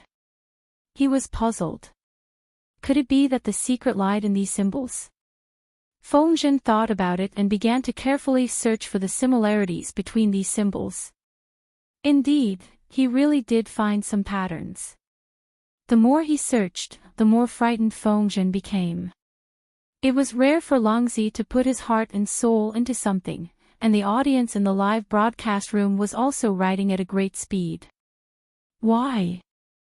They all knew that Jiang Pingji came from the interstellar world of the future, but she had never spoken a word of her hometown. She didn't even write the word hometown. How could he miss out on such a rare opportunity? This was a good opportunity to study the language of the future. Jiang Pingji saw that Feng Zhen had followed suit and drawn the symbols. She smiled and squinted her eyes. She knew that he had figured out the trick. She said, "A few days ago, you told me that Feng Yi complained that Meng Tong of the Golden Scale Academy was tormented by the Xia Dynasty's rhyming book." Feng Zhen vaguely guessed something. He secretly clenched his fists and suppressed the surging emotions in his heart. It's true. So I went back and found a copy of the Xia Dynasty's rhyming book. After studying it carefully, I discovered a big secret. Jiang Pingji smiled and squinted her eyes. She suddenly asked an irrelevant question. "You also know about the symbols that Mr. Qingqing researched, right?" Feng Zhen said, "Of course I know." Because of the symbols, the celebrities gathered in Wanzhou were in a heated argument. Everyone had their own opinions on the matter of the symbols. The scene was like charade. Jiang Pingji said, "I was inspired by this. I was thinking, can I also use different symbols to represent different pronunciations?" In her world, there was such a thing as pinyin. The symbols used were completely different from what the audience in the live broadcast room knew. Jiang Pingji didn't use the symbols given by the audience. Instead, she chose the interstellar language that she was familiar with. The Xia Dynasty's rhyming book is indeed good, but the threshold is too high. The mechanism is also complicated. It's extremely difficult for ordinary people to get started. If we use these symbols to mark the pronunciations, it'll be much easier. Children only need to remember a few dozen symbols to be able to practice pinyin. Feng Zhen had a guess in his heart, but when he got Jiang Pingji's confirmation, he still couldn't believe his ears. The obviously complicated Xia Dynasty's rhyming book could be simplified to this extent. Really, any word can be spelled out. Won't you know if you try? Feng Zhen didn't believe it. He randomly took out 2 books, picked a few dozen words, and compared them with the symbols he'd sorted out. After testing it out, it was indeed correct. He blinked his eyes in disbelief. If this simple method of phonetic transcription could be popularized on a large scale, it would save a lot of time and energy. It would also lower the threshold for people to study and give more people from poor families the hope of studying. "I plan to personally go back to Wanzhou," Jiang Pingji said to Feng Zhen. Jiang Pingji said to Feng Zhen, "This brand new rhyming book will be tested in the Jin Lin Academy for now to see how it works. If there are no problems, I plan to popularize these phonetic symbols in my own territory." Feng Zhen spent a lot of effort to force himself to calm down. "My lord," Jiang Pingji said, "it's a long road to enlighten the people. The people can't read a word, but if they put their minds to it, they can memorize it in less than 3 days. When the time comes, the government will issue an order. One will be written in normal words, and the other will be marked with symbols. The people can use the phonetic symbols they've memorized to spell out the words one by one. Think about it, if that's the case, how much effort can the government save? The low literacy rate of the people indirectly affected the efficiency of the government's issuing of government orders. Because they couldn't read, they didn't know what the government had issued. Their eyes were blank, and they couldn't understand anything. If they could spell out the words themselves, they would know what was written on the notice. Even if they couldn't read the words, they could read them out. Feng felt his mouth go dry. He stared at his lord blankly. He didn't look like he was looking at his lord, but like he was looking at a god. Seeing that Feng didn't respond, Jiang Pingji threw the rhyming book of Xia and said angrily, "Do you agree or not?" Feng was stunned. How could he not agree to such a good thing? Besides, the Lord was the Lord. She was the one who made the decisions. Why was she asking him? Feng said, "Everything is up to you, my lord." Shen. I'm willing to be at your beck and call, even if I have to die 1,000 times. Jiang Pingji said, "All right, let's agree. The affairs of Wanzhou are all in your hands." Feng heard clearly what Jiang Pingji said and broke out in a cold sweat. Ha! Jiang Pingji said, "Didn't I say before that I want to go back to Wanzhou? I asked you if you agreed. You said that I would make the decision." Feng looked at the government office filled with bamboo slips in a daze, then looked at his lord who was smiling brightly. "My life is over." Chapter 9-10. Feng Zisher, that's your lord, not your daughter. Don't be coaxed by her sweet words and forget everything, okay? Qiguan Rang had returned from his patrol and found that his lord had disappeared without a trace. He was furious. Feng felt wronged too. How would he know that his lord was so treacherous? His lord disappeared without a trace. His heart was tired. Qiguan Rang let out a long sigh. Fortunately, the aristocratic families in Chongzhou are holding each other back and can't recover for the time being. There's no need to worry even if my lord isn't here. If Chongzhou really needed Jiang Pingji, according to his lord's personality, she wouldn't leave the mess behind and leave. Now, forget it, let her be. Other than compromise, Qiguan Rang couldn't think of a second choice. Feng sneered. "Wenjing, you're talking about me. Aren't you the same?" After saying that, Feng sighed in his heart and thought, it wasn't that they were being played by their lord. It was clear that they spoiled their lord too much and deliberately let her have her way. The two of them didn't know that their lord, who said she wanted to return to Wanzhou, had taken a small detour on her way back and turned to another place. It was the height of summer and the sun was shining brightly. Under the command of Wei Xi and the others, the main roads in Shangjing had been completed. The buildings in the city were also planned. Zixiao, eat some watermelon. This watermelon has been soaked in a well and is very cold. Eat some to relieve the heat so that you won't faint from the heat. Zhang Ping played the role of a nanny dutifully. He couldn't wait to serve Wei Xi, the porcelain beauty.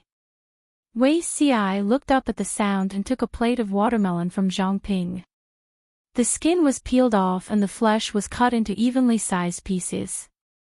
It was placed on the plate. It was bright red and looked very appetizing. Wei Xi laughed. "How can I be so weak? You, on the other hand, are paying less and less attention to your appearance. Look at Zhang Ping's attire. He was dressed in coarse linen clothes and his long hair was wrapped in a cloth. He also had a wet face cloth on his head to block the sun. Why else would they say that Zixiao is an immortal who descended from the heavens and we are mere mortals made of mud?" Xiao Guang was panting heavily. His clothes were drenched in sweat again and again. The skin that was exposed was tanned to a dark brown color. He laughed and teased Wei Xi. "Zixiao, look at Shiheng and then look at Guang, one is darker than the other. On the other hand, your skin is still as white as snow. I am very jealous when I see it. Xiao Guang had only joined Wanzhou later, but he, Wei Xi, and Zhang Ping had lived and eaten together at the construction site in Shangjing for a year, so they naturally had a deep bond. Wei Xi smiled. His skin glowed faintly under the sunlight. He was as pure as a celestial being. What's there to be jealous of? In Xi's opinion, he's at a great disadvantage. Wei Xi joked, I spend a lot of time under the scorching sun every day, but my skin never gets tanned. Those who don't know what's going on might think that I'm slacking off and trying to fish in troubled waters. Wei Xi and Xiao Guang were chatting and laughing when the messenger rushed over in a hurry. Wei Xi furrowed his brows. What happened? The messenger replied, reporting to the three sirs, the Lord is outside the camp. What? The three of them widened their eyes in astonishment. Wei Xi, who had not sweated before, could not help but break out in fine, hot sweat on his forehead. Quickly go and welcome the Lord. Jiang Pingji's arrival was too sudden. The three of them had not received any news at all. After a flurry of activity, Wei Xi and the others finally saw Jiang Pingji. They bowed respectfully. Greetings, my lord. No need to be so polite. I was just about to rush back to Wanzhou from Chongzhou, so I stopped by to see you. Jiang Pingji dismounted from the horse and took off the bamboo hat on her head to block the sun. She stood in front of the three of them and let out a long sigh. Zixiao has tanned. Shiheng and Chongming have also lost a lot of weight. Zhang Ping and Xiao Guang were speechless. It's not hard at all. It's my duty to share the Lord's worries and burdens. The three of them bowed again, but they could not help but complain in their hearts. They said that Wei Xi had tanned. Are you sure there's nothing wrong with his eyes, my lord? Jiang Pingji had rushed back to Wanzhou for important matters. She made a small detour to Shangjing, so she did not stay for long. The night was cool. Jiang Pingji went to Wei Xi's door and knocked lightly. My lord. Wei Xi was dressed in pajamas and had a light cloak draped over his shoulders. What brings you here so late at night? Jiang Pingji entered in a flash and said with a smile, Zixiao, did you receive the letter I sent you? Wei Xi's hand trembled and his heart skipped a beat. He had the urge to break into a run and run out of the house. I received it. His heart was flustered and his mind was in a mess. His cheeks were flushed. It's good that you received it. Jiang Pingji sat down as if there was no one else around. She smiled and asked him, Zixiao, do you have anything to say to me? It was dark in the house. Wei Xi could barely see the outline of a bowl. He did not say a word and prepared to light the lamp. Zixiao, come here. There's no need to light the lamp. Wei Xi could only retract his foot that had taken half a step and turn to sit near her. As soon as he sat down, his right hand was held by a warm and slender hand. The heat seemed to rush through his skin straight to his heart. Zixiao, I missed you. Jiang Pingji repeated the contents of the previous letter and asked again. Don't you have anything to say to me? It was too dark in the house. Wei Xi struggled to open his eyes wide, as if he wanted to see her expression clearly. After a while, his lips moved and he spat out a few words. My lord. Why do you have to do this? He gave up the idea of withdrawing his hand. Competing with the person in front of him with strength was simply asking for trouble. Jiang Pingji said with a smile, Zixiao, why do you have to do this? There's nothing wrong with being honest.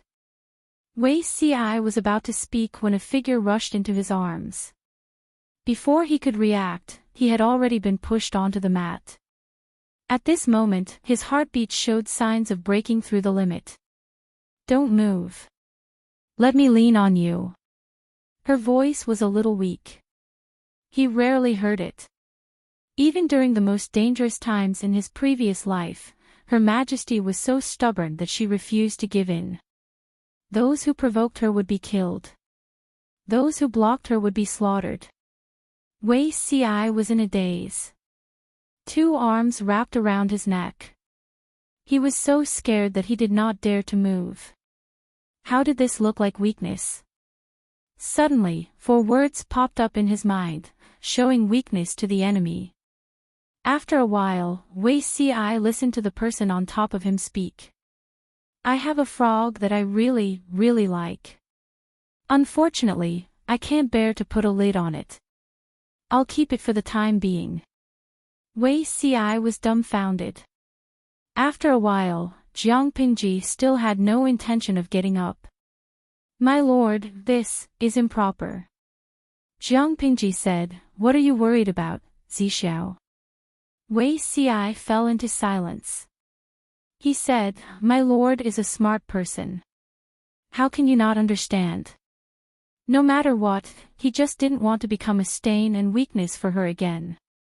The experience of his previous life was just a dream. Jiang Pingji was a little sullen. At the end of the day, Zixiao just doesn't believe me. She simply got up. Wei Ci felt empty instead. My lord, what did you call me? Wei Ci choked. Jiang Pingji burst into laughter. She did not want to really scare Wei Ci. If I had a female name, what do you think I should be called? Wei Ci was speechless. He was not scared, but he was scared silly. He was sure that his disguise had been exposed by his lord. Zixiao, trust me this once. Wei Ci was flustered. That Jiang Pingji can't protect you, but I will never make the same mistake. She thought about it and felt that it was better to put a lid on the frog and suffocate it. Chapter 9:11. My lord, Wei Ci was supposed to be conflicted and in pain, but he had to admit that at that moment, his heart was jumping with joy. Do you believe me? Jiang Pingji raised her hand to pinch his chin, straightened his face, and looked him in the eye. Wei Ci laughed bitterly and said, my lord, you still don't understand. Other than you, there is no one else in the world who can make me believe so. Jiang Pingji was startled. It was her turn to jump with joy. However, Wei Ci was an ostrich. How could he let her be happy? He immediately added, because of this, can I ask you for a favor? Jiang Pingji said without thinking, I refuse. Wei Ci was forced into a corner by her. My lord, why don't you listen to what it is? When it comes out of your mouth, pleasant words can make me jump for joy, and unpleasant words can make me feel annoyed and depressed. It's a 50-50 ratio. You said something that made me jump with joy just now, and the next sentence will definitely not be good. Rather than listening to it, it's better not to listen. Wei Ci was convinced. When was Her Majesty so willful in her previous life? Wei Ci said, I have to say it even if you don't want to listen. My lord, do you know what I want? Jiang Pingji said, your mind is too sensitive and deep. I dare not guarantee that I know everything, but I am sure that I can give you what you want. Wei Ci's face was bitter. He said, I want the world to be peaceful. You can indeed give it to me. In the depths of his heart, there was a small voice saying, but, why did he want the person in front of him? This was probably the most daring idea Wei Ci had ever had in his life. As long as he still had a trace of rationality, he would not let this terrible idea have a chance to see the light of day again. Jiang Pingji asked with a smile, the world to be peaceful and the people to live and work in peace. This has always been what you want to achieve, and it is what I hope to achieve. However, other than these, do you have no other selfish motives? For example, Do you want the person in front of you? Who cares? I'll cook this frog and eat it first. Jump all you want. If you have the guts, try jumping again. After hearing this, Wei Xi felt as if he had been struck by lightning. His whole body stiffened and he did not dare to move. It wasn't just that the other party had exposed his most obscure and filthy thoughts, but also, Wei Xi realized that something was wrong and subconsciously held Jiang Pingji's right hand with both of his hands. This person was supporting himself with his left hand while his right hand reached for the belt around his waist. Unexpectedly, the other party didn't use much strength, and he easily stopped her. Wei Xi spoke abruptly. Not now. As soon as he said it, he regretted it and wanted to bite off his tongue. A direct rejection was better than these 5 words. Not now. When would that be? He could have rejected her decisively, but now he was left with a blank space that made one's imagination roam. After hearing that, Jiang Pingji's mood suddenly improved. She smiled and leaned close to Wei Xi's neck to whisper. Forget it. It's rare for Zixiao to take the initiative, so I'm satisfied. She grabbed his left hand with her right hand and lay down beside him. Wei Xi swallowed nervously. His Adam's apple squirmed a few times. He tried to struggle a little, but the other party refused to let go of his hand. Master, you can't sleep here. If others were to find out, even if the 2 of them were innocent, they would not be able to extricate themselves. Those who are innocent will be innocent. Those who are impure will be impure. I'm not afraid. What are you afraid of? Jiang Pingji opened her eyes and said inexplicably, I'll wait for you for another 10 years at most. Wei Xi was startled and seemed to understand something. He said sadly, Master, you don't have to wait. Now, Jiang Pingji tilted her head. With a teasing look in her eyes, she added, Are you sure I don't have to wait? You were resisting in all kinds of ways just now, but now you can't wait anymore. What I want to say is, after 10 years, if you still have a reluctant attitude, I really can't help but eat you up. Do you know what kind of eating it is, Zixiao? Wei Xi was speechless. When it came to acting like a hooligan, even if there were 10 of him, he might not be a match for Jiang Pingji. Why is my lord so obsessed with me? Wei Xi could not help but ask a narcissistic question. Was it because he was good-looking? Jiang Pingji said, Zixiao just said that there is no one else in the world who can make you believe in me so much.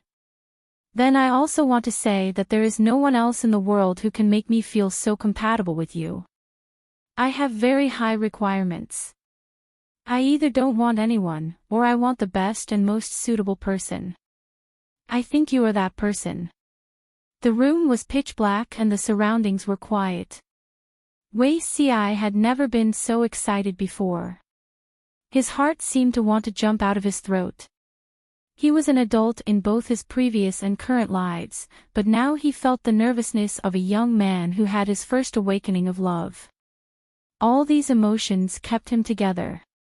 The knot in his heart that had perplexed him in his previous life was solved with Jiang Pingji's words. What the hell? My lord, you should prioritize the great cause. When my lord reaches the end, you may realize that Wei Xi is just an ordinary man. Wei Xi's voice was a little perturbed. Jiang Pingji secretly rolled her eyes. Wei Xi must be doing this on purpose. He could not see her happy, so he always said things that made her annoyed and angry. If my lord still doesn't change your mind by then, Xi will let you be. After he finished speaking, Wei Xi lay straight on the ground like a dead fish. His ears were so red that they could drip blood. If there was a crack on the ground, he really wanted to crawl into it and hide. Jiang Pingji had a look of disbelief.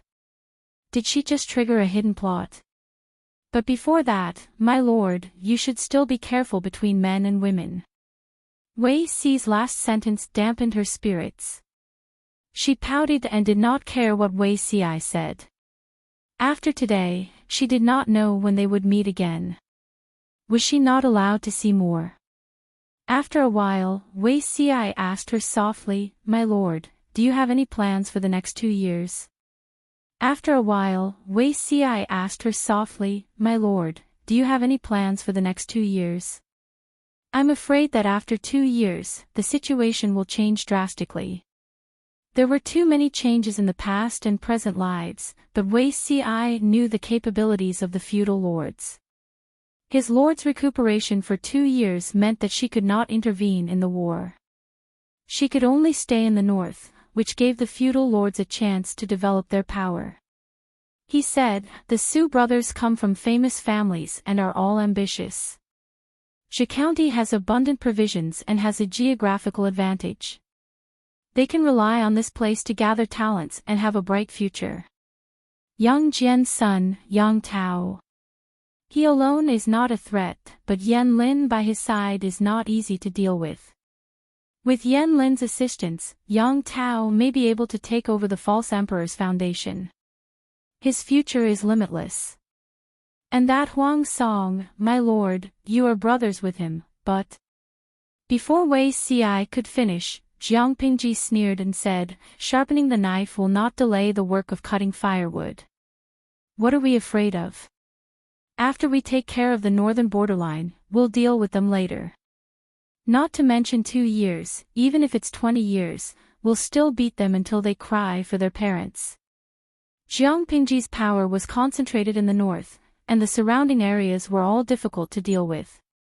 After she took care of the northern borderline, it would be a critical moment when her vitality was greatly weakened. It was very likely that a few of her neighbors would join forces to target her.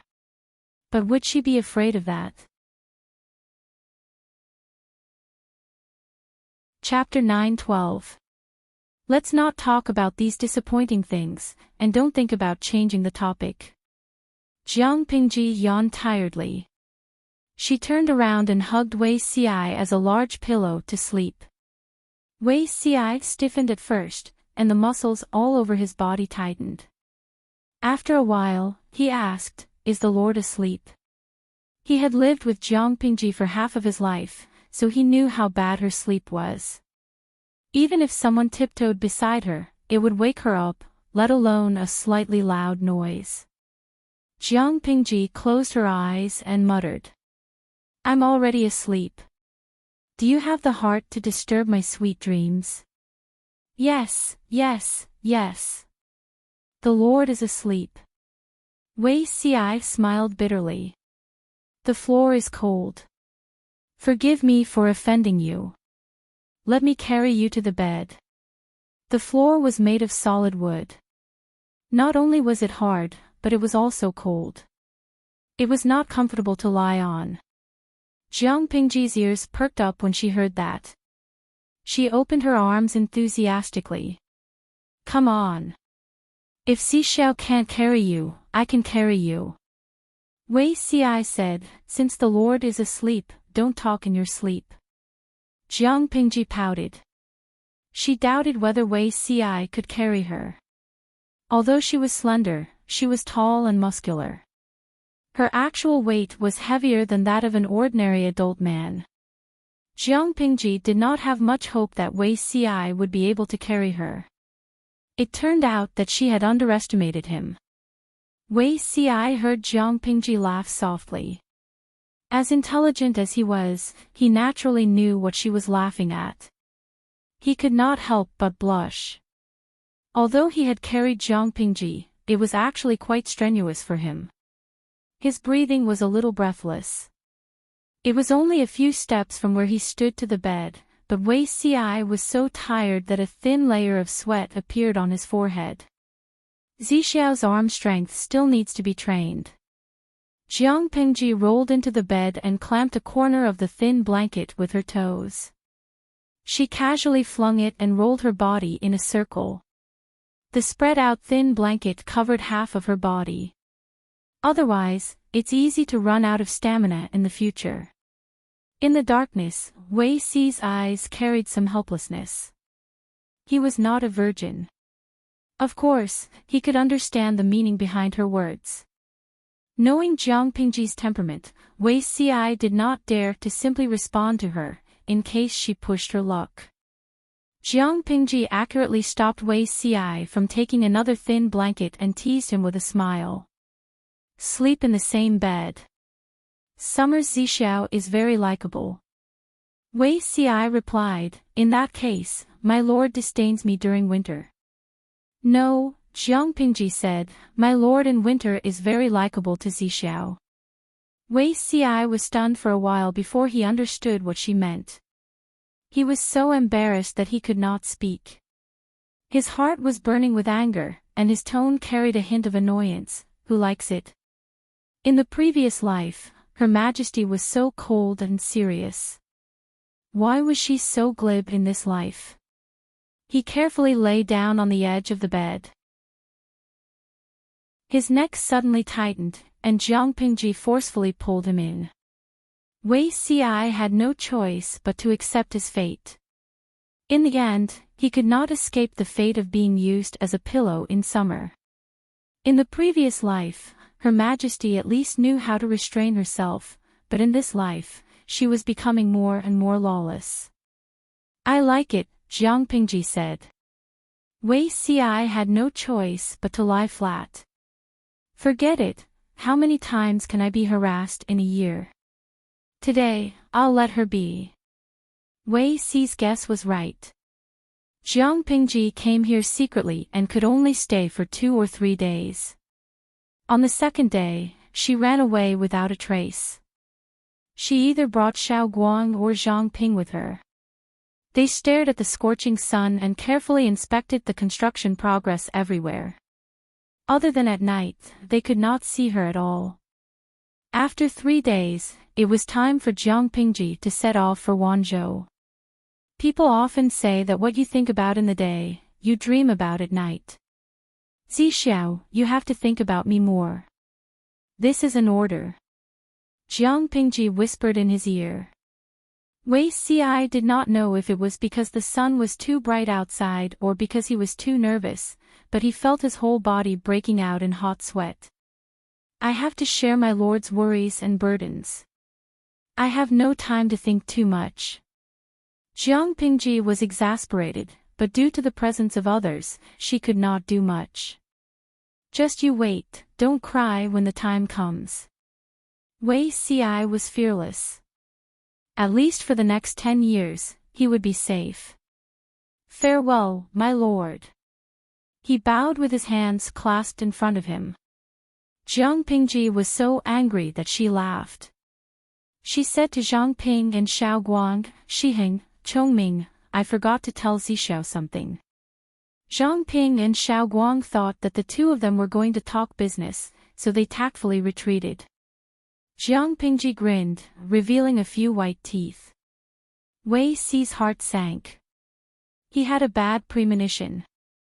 After sending Jiang Pingji away, Zhang Ping and Xiao Guang realized that Wei Si's mood was a little off. They thought that the business Jiang Pingji and Wei Si were going to discuss was very serious, so they were a little worried. In fact, Wei Si had not recovered from his shock. The skin on his collarbone rubbed against his clothes, causing a slight and dense pain. It's nothing. Wei Si comforted the two of them with a normal expression.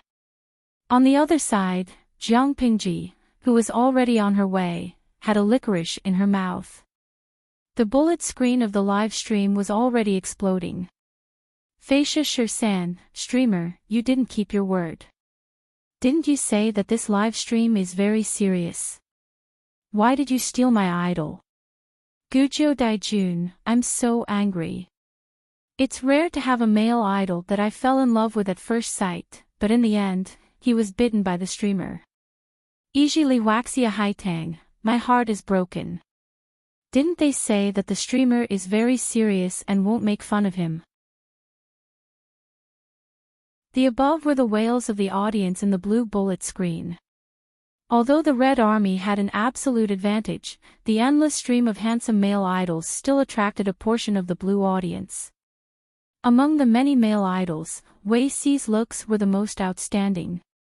Because he had appeared on the live stream a few times, he was the most valuable.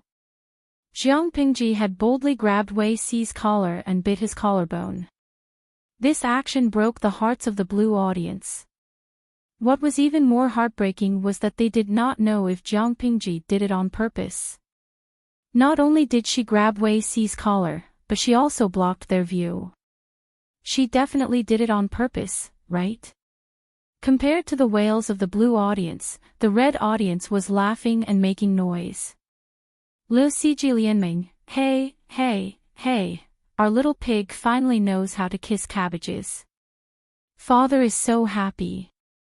Tudu Feicho, it's not easy. I've been following the live stream for almost 7 years. My daughter's first kiss has finally been given out. Mo Lingyin, Ba, what kind of first kiss is this? I've been looking forward to the streamer cooking this frog, Beauty CI. The streamer hesitated and refused to bite him. May I ask, who would boil hot water for several years? If you want to bite him, then bite him. What kind of hero is blocking the camera? They only saw Jiang Pingji take a bite of Wei Xi, but they did not see any extra skin on him. How infuriating. Iji Sibao, you don't understand. This is called possessiveness. If I had a boyfriend like Beauty Ci, I would be petty too. Mingshi Yaya, if I had a boyfriend like Beauty Ci, I would have knocked him out and dragged him to bed to make him cry. Jiang Pingji looked at the bullet screen and smiled without saying a word. Chapter 9:13. Jiang Pingji's return to Wanzhou was a spur-of-the-moment idea, so she didn't inform the people in Wanzhou. When Su Ke saw Jiang Pingji standing in front of him, he was so scared that he almost dropped the document in his hand. Su Ke was shocked. Why did my lord suddenly return from Chongzhou? Jiang Pingji laughed as she took off her bamboo hat to block the sun. She said, time was tight, so I had to come by myself. Su Ke was speechless. Even so, my lord shouldn't have traveled alone.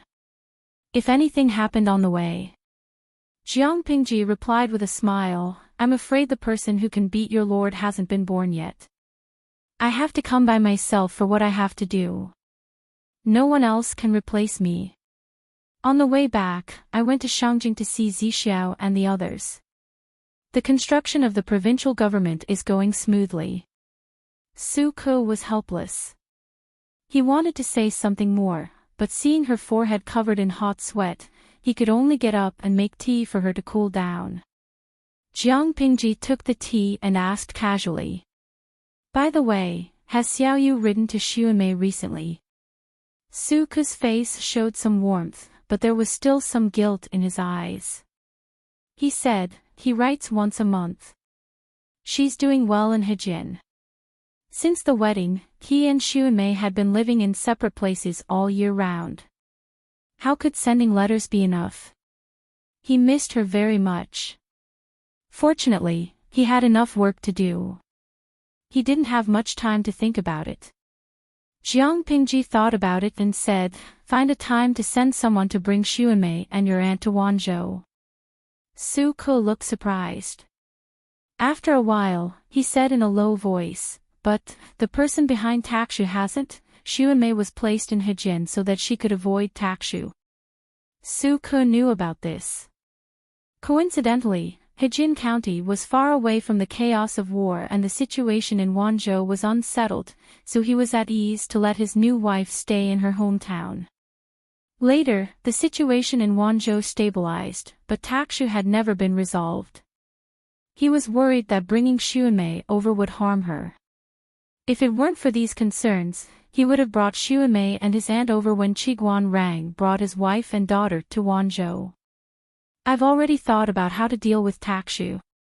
Jiang Pingji took a sip of tea, and her expression became a little indifferent. Takshu is not the key. I can't let you be alone forever. Being married is better than being unmarried, right?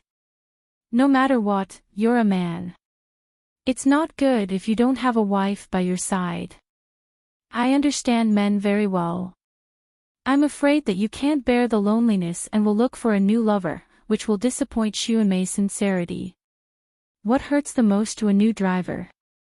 Even though he had gotten a driver's license, he still had to walk to work. He felt like he had gotten a fake driving license. Jiang Pingji's eyes became dishonest, and Su Ku was so angry that he wanted to hit her. My lord knows a lot, he said sarcastically. Jiang Pingji raised her eyebrows. That's true. No matter what, your lord is an old customer who roams the brothels. When it came to bickering, Su Ku was no match for Jiang Pingji. Why did my lord suddenly think of this? Jiang Pingji said, can't you be considerate to your subordinates?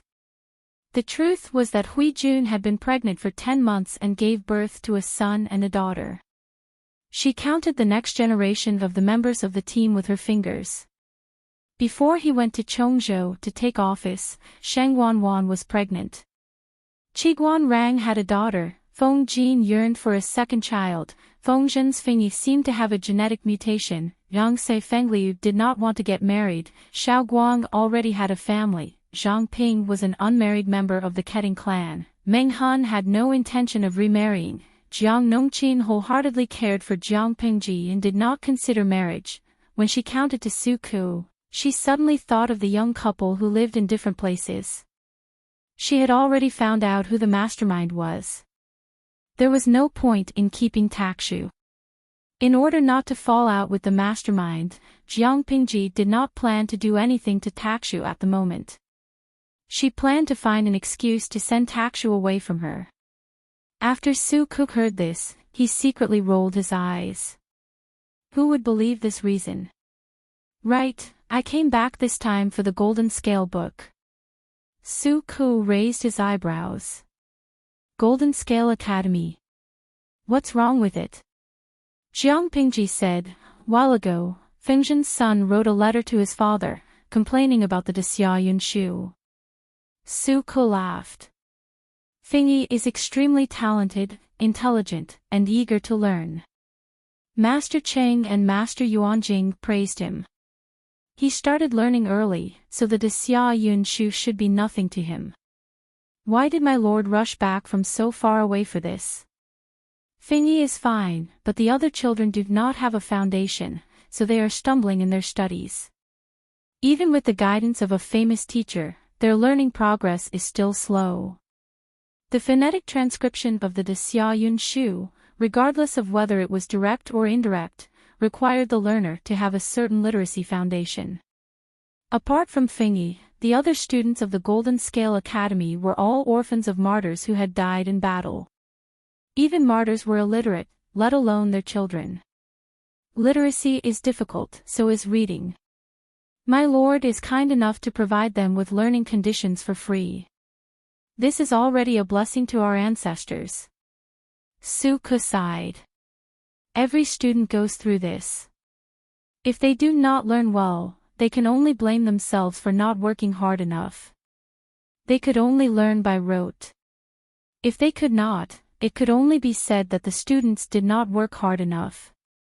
That may not be the case, Jiang Pingji said. Xiaoyu, invite the teachers here. I have something to discuss with them. Although he did not know what it was, Su Ku did not dare to delay and quickly did as he was told. During the time that Jiang Pingji was not around, the teaching material compilation team expanded again. Apart from the three big names, Qing Qing, Yuanjing, and Feng Ren, there were 4 knowledgeable scholars. It was worth mentioning that these 4 people were fans of Yuanjing and Feng Ren. In order to chase after their stars, they came all the way to Wanzhou. Now they were preparing to buy a house and settle down there. For fans, there was nothing happier than working hard with their idols. The peaceful and prosperous atmosphere of Wanzhou was also one of the factors that attracted them. Feng Ren was only an external aide, so the way he addressed Zhang Pingji was very formal. May I know why Magistrate Liu Zhou has summoned us? Qing Cheng and Yuan Jing were also suspicious. Didn't Zhang Pingji go to Chongzhou? Why did she suddenly come back? Of course it's an important matter. She took out the brand new De Xia Yun shoe that she had organized and handed it to them. The few people present were all big shots. Zhang Pingji did not need to waste time explaining. This is phonetic transcription. Master Yuanjing's hand trembled. He almost dropped the precious De Xia Yun shoe on the ground. The other two people were ready to take it. The three of them looked very funny. Yes. Don't be fooled by their strange appearance. If they are used for phonetic transcription, it is much simpler than the current straight transcription or reverse transcription, Zhang Pingji said. The biggest advantage is that, first, they are few in number and easy to remember. Second, children who are enlightened don't need to memorize hundreds of words before learning new words. It greatly reduces time and energy. The efficiency of enlightenment will naturally increase. De Xia Yun Shu was considered a pioneering work in this era, but for Zhang Pingji, it was too complicated and prone to mistakes. Chapter 9:14. Master Yuanjing was an expert in the field of education. How could he not see the infinite potential hidden behind the De Xia rhyming book? It was a terrifying beast. No one knew if it would promote the development of the whole civilization or devour all of them. You. Lanting, tell me how to pronounce these rhymes. Master Yuanjing already had a plan in mind, but he still couldn't believe it. He had to hear Zhang Pingji pronounce it with his own ears. After all, a few words alone could not prove anything. He needed more powerful evidence. Obviously, the De Xia rhyming book that Zhang Pingji gave him was much simpler than the original direct pronunciation or reverse transcription.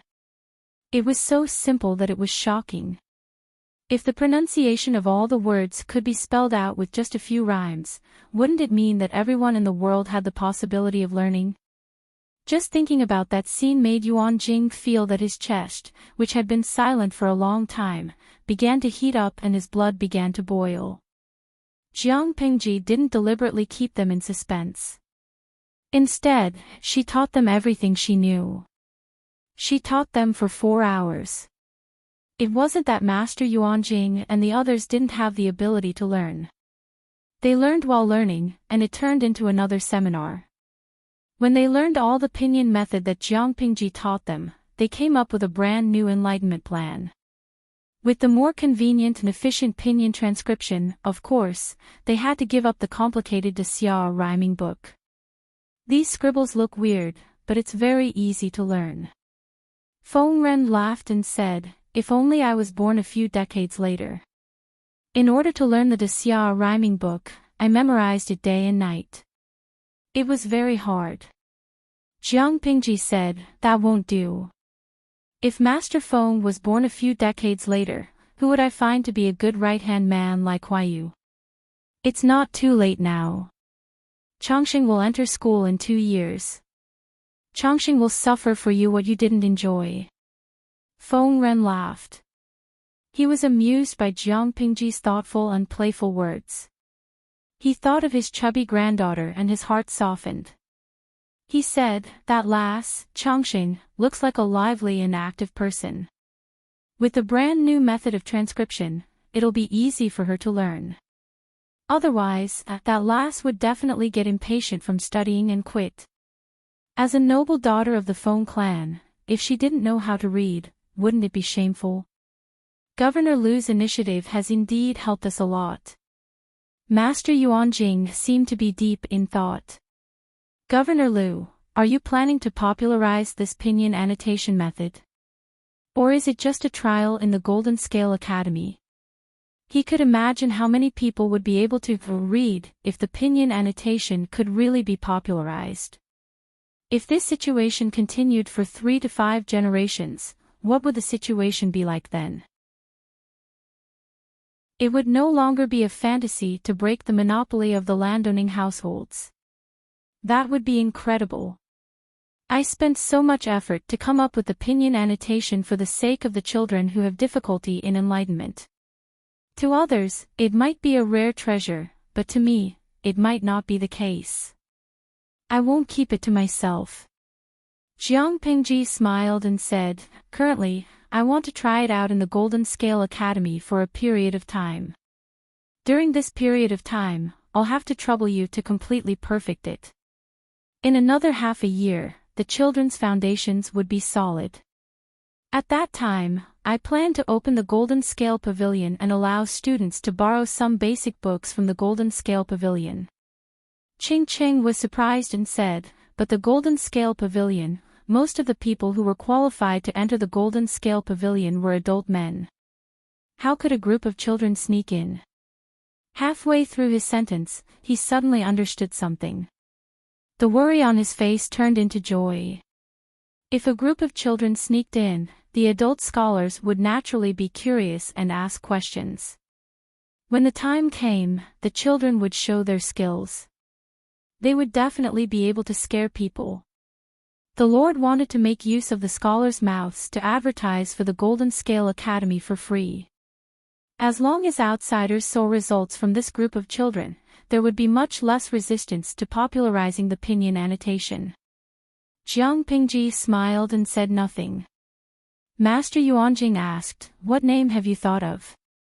Jiang Pingji cast a suspicious look at him. What name? You came up with this pinyin annotation method.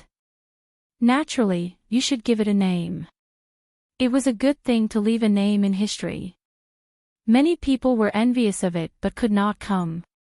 Jiang Pingji was speechless. She was not good at giving names, but someone liked to let her do it. This. Why don't we just call it Exanyun? Master Yuanjing glanced sideways and asked her with his eyes. Was there really no need to add a surname or something in front of Exanyun? This was a good opportunity to leave a name in history. It was not a cabbage on the street. If she missed this opportunity, there would be no more. Jiang Pingji thought about it. She saw the contents of the bullet screen in the streaming room and immediately changed her mind. Let's just call it Exanyun of Chinese. Master Yuanjing looked away and nodded. Very good. With Master Yuanjing and the others around, Jiang Pingji was not worried about the Golden Scale Academy. Master Yuanjing and the others were full of fighting spirit. They were thinking about how to show off their skills. Jiang Pingji took the opportunity to sneak away. Oh hey, streamer, you're such a hands-off boss. Why didn't your group of little princesses fall out with you? Funny tree, you and I, the little princesses are no match for the streamer. Their combat power is not in the same dimension. Givenchy little sheepskin, where are you going, streamer? Jiang Pingji asked the maid to bring some water to wipe her cheeks, neck, and arms. Host V, I'm going to see Huijun and her baby. When Jiang Pingji saw Huijun, she was sitting in the corridor reading a book. There was a wooden pram beside her. Huijun. Huijun heard the noise and looked in the direction of the sound. Her peaceful eyes gradually lit up. Why are you back, Langjun? Jiang Pingji said, I'm back to handle official business. I heard that women need to take care of themselves after giving birth. Why are you outside? I've given birth for 3 or 4 months. My body is recovering well. I don't have so many taboos. Huijun smiled faintly and pushed the pram into the house. The 2 fair and tender babies were sleeping soundly. They were not awakened at all. She said, the sun in the courtyard is strong. Langjun, don't stay outside. Which one is the younger sister? Jiang Pingji asked as she lifted the diapers of the 2 babies. Both of the children were as fair as jade. Their chubby cheeks were pinkish, and their white cheeks were pinkish. In comparison, the girl was slightly smaller than the boy. Her facial features were more delicate. This is the younger sister. When she was just born, she was as small as a kitten. Her cries were also delicate. I almost thought I couldn't raise her. Jiang Pingji tried to pinch the girl's face. The little girl's head tilted slightly. She opened her mouth and blew a bubble. The audience in the streaming room had been charmed by the two babies. They turned into weird uncles and aunties. They kept howling. Have you named them? Not yet. I'm waiting for you to give them names. Hui Jun smiled. Chapter 9:15. No matter what Hui Jun said, Jiang Pingji was still merciful and did not take charge of the naming. She took out a small bag of bamboo slips from her sleeve. Take a look and see which name you like. Hui Jun took it with a smile. Did Lang Jun make it? Jiang Pingji denied. No, he asked me to bring it over. When Hui Jun heard that it was a gift from Fu Wang, the smile on her face faded a little, but her hands did not stop moving. He untied the string of the bag and took out a few bamboo slips with a few names written on them. After looking at it carefully, Hui Jun put it aside and said with slight embarrassment, "Is there a need for him to name the child?" He caressed the bamboo piece with his fingers. The small bamboo piece was filled with densely packed words. Just by looking at the handwriting, it was extremely difficult to associate the owner of the words with Fu Wang. I won't ask too much about your relationship with Xingtu. It's fine as long as you're happy. If you think raising a child is too stressful, don't hold it in. After all, the other half of the child's bloodline was given to him by Fu Xingtu, so it was only right and proper for him to pay for the child's upbringing. If they really don't treat them well, I'll take them in as my godsons and goddaughters. No one in this world will dare to bully them then. Hui Jun giggled. Since that's the case, Lang Jun should let the child call you godmother as soon as possible. You're getting more and more fond of taking things out of context. When I clearly said that the main plan isn't good for both of them, you ignored this premise. Jiang Pingji raised her eyebrows and said, "That wild wolf has his eyes on you every day. If I snatch his wife and children, I'm afraid he'll go on strike." Although Fu Wang didn't say anything, he was still on guard against her. It wasn't because she was disloyal, it was because Hui Jun's letters were always addressed to Jiang Pingji. The wild wolf was both envious and resentful. The way it looked at Jiang Pingji was strange. It was supposed to be a majestic wolf, but now it looked like a sad and pitiful husky. How dare he? Hui Jun frowned. Just as he finished speaking, the baby boy who was lying in the stroller let out 2 moans, and there was a faint sound of air being let out. Jiang Pingji said, "It's time to change his diaper." Hui Jun looked at Jiang Pingji in astonishment. She raised her hand and touched the boy's butt. Indeed, she felt a warm and soft lump. TSK. He's so young, but his ability to torment people is like his father. Hui Jun mumbled and took out a clean diaper from the basket under the stroller. She did not avoid arousing suspicion and skillfully changed her boy's diaper in front of Jiang Pingji. Although she said that she didn't like it, there was a gentle light on her face that could melt a person's heart. After becoming a mother, Hui Jun was very different from before. Jiang Pingji said, "Before I left Chongzhou, Xingtu came to me to propose marriage." Hui Jun turned her head and clicked her tongue. "Is he worthy of you?" Jiang Pingji smiled and explained, "What are you thinking about? He thinks that you are similar to Wan, Both of you are orphans, but you are close to me and treat me as half a family. He's imitating Han Mei. If he can convince me, it won't be a problem for him to marry you again." Hui Jun wiped her son's butt and put the dirty diaper into the clothes basket. "It's not like you don't know my background. I can't even dream of living like this. How would I dare to hope for more? General Fu and I are not on the same path. I don't want to be entangled with him. Huijuan's expression was calm. She said, I'm not belittling myself. I just like how I am now. I don't want anything else. I just hope that I can help you in the future. Jiang Pingji looked at Huijuan's face carefully. She saw that her words were from the bottom of her heart, so she did not force it. I just think Jingtu won't be so easy to get rid of. Huijun said, why would I be afraid of him? She had used her honey trap at Jiamen Pass, but Fu Jingtu had still been defeated. As she spoke, Jiang Pingji noticed that there was a bookshelf in Huijuan's room. There were many handwritten bamboo scrolls on the shelf. Huijun noticed her gaze and stood up to take a few scrolls. Lang Jun is very knowledgeable. Do you have any research on these? Jiang Pingji opened the scroll and found that it was full of Huijuan's handwriting. There were all kinds of documents about dyeing cloth, printing and dyeing, as well as all kinds of spices and rouge. Apart from that, Jiang Pingji also saw a drawing of a foot spinning wheel.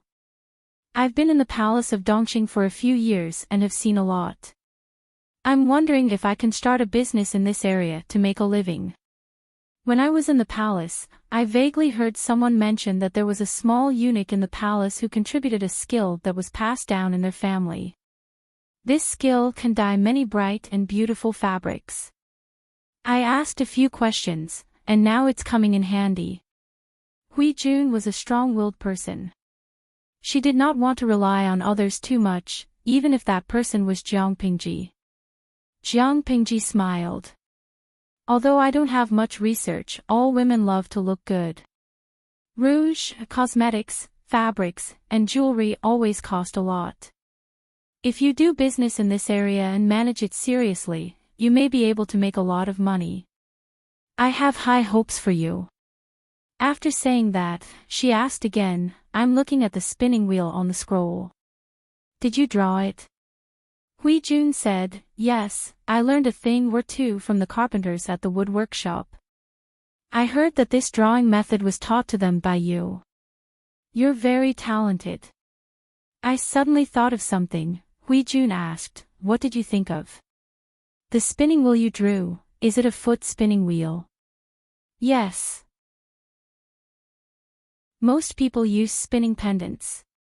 A foot spinning wheel was not something ordinary people could come into contact with. I suddenly thought of the water wheel that Shiheng worked on previously. Zhang Ping's water wheel contributed greatly to the prosperity of agriculture in Wanzhou. It saved a lot of manpower for irrigation. Huijun could not keep up with Jiang Pingji's thoughts. She did not understand how the topic had changed from a foot spinning wheel to a water wheel. Jiang Pingji said, I'm just a little curious. If we replace manpower with water and make the foot spinning wheel work, Huijun. Lengjuan's idea is really bold. Huijun had never tried to link two completely unrelated things together. However, I think this idea is feasible. Jiang Pingji came from the future. Even if she was not clear about the things of the ancient times, her vision and height were beyond the reach of ordinary people. Humans had grown step by step with the help of all kinds of external forces. If that was the case, why couldn't they use water power? The improved water wheel could draw water from the ground to a higher place, allowing the water to flow into a tank and irrigate the farmland. It could also automatically pound rice. If that was the case, why couldn't they use water power to replace manpower to spin? People would get tired, but if the water did not dry up, it could continue to work, right? After Jiang Pingji finished speaking, Huijuan's eyes showed that she was deep in thought. However, although she understood the structure of the foot spinning wheel, she did not know how to modify it. Jiang Pingji said, Shiheng's craftsmanship is not bad. Chongming studies water conservancy. If there's anything you don't understand, you can write a letter to Shangjing to ask them. If that doesn't work, the masters at the Golden Scale Academy are also knowledgeable people. Perhaps they can provide valuable advice. Chapter 9:16. Huijun's expression showed that she was somewhat tempted, but it was unknown what she thought of, but in the end, she still retreated. This isn't too good, is it? Jiang Pingji teased the boy, whose eyes were rolling around, while her other hand pinched the girl's little foot. She was having a great time. What's not good about it? Wanzhou was far more open-minded than the outside world. Not only was there a large-scale, regular female battalion, but there were also 30% female patrols on the streets. What's wrong with Huijun's invention? After Jiang Pingji finished speaking, the boy seemed to have seen her. His black eyes stared at her and followed her movements. Huijun stammered, "I'm afraid I won't do well and ruin Langjuan's reputation." "What are you afraid of? Even if the sky falls, there's someone tall to hold it up, and even if things don't work out, there's still me. It doesn't matter if you fail, but what if you succeed?" Jiang Pingji pinched her feet and finally woke her up. The girl did not shy away from strangers. She stretched out her fair arms towards Jiang Pingji, begging for a hug. Jiang Pingji picked up the child. She held her neck with one hand and passed her other hand between her chubby legs. She used her palm to support her vest. This position was very comfortable for a baby. Baby girl pursed her lips and blew bubbles lazily. She stared at him without blinking. "Your two children are brave. They didn't even cry when they saw me." Jiang Pingji especially liked cute children who were not afraid of her. She referred to Feng Jin's family's Chongqing for details. Huijun watched as Jiang Pingji teased the girl. Her perturbed heart suddenly calmed down. She even gained some courage. His temperament is just like that boorish man. He's very bold. Huijun pursed her lips and smiled faintly. There was relief in her eyes. Because she became a mother, she became more cautious in her thinking. She was afraid that her past would be exposed. It didn't matter to her, but she was afraid that the child would be affected. Now that she had Jiang Pingji's promise, she heaved a sigh of relief. She was no longer uneasy, but rather eager to try. If the water-powered spinning wheel was really built, how much manpower could be saved and how much help could Langjun be? Huijun began to think in the direction of water conservancy. Jiang Pingji continued to play with the two babies. Jiang Pingji stayed in Wanzhou for more than half a month. Not only did she have to check on the government affairs of the various counties in Wanzhou, but she also had to pay attention to the progress of the Golden Scale Academy in learning Pinyin. After observing them for a few days, she found that these children were exceptionally diligent in their studies. They didn't even need anyone to supervise them. They were extremely self-disciplined. Midnight epilepsy. This is the ancient version of a classroom. All the radishes look fresh and delicious. Crying rain in the cloud. Streamer, can I give you a suggestion? You should let these children attend classes at different times. Otherwise, it'll be so tiring. Li Wushuang, that's right. After all, there's a limit to a person's attention span.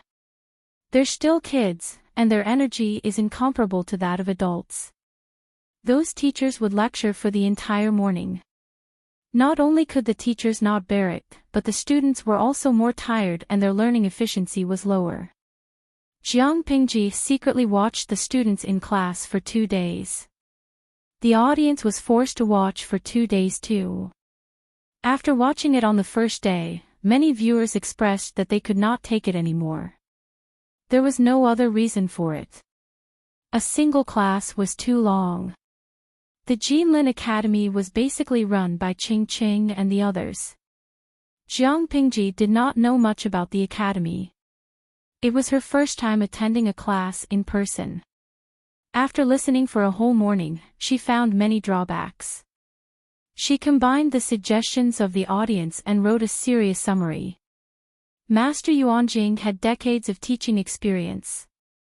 He could be considered a leading figure in the field of education. However, he had a broad temperament.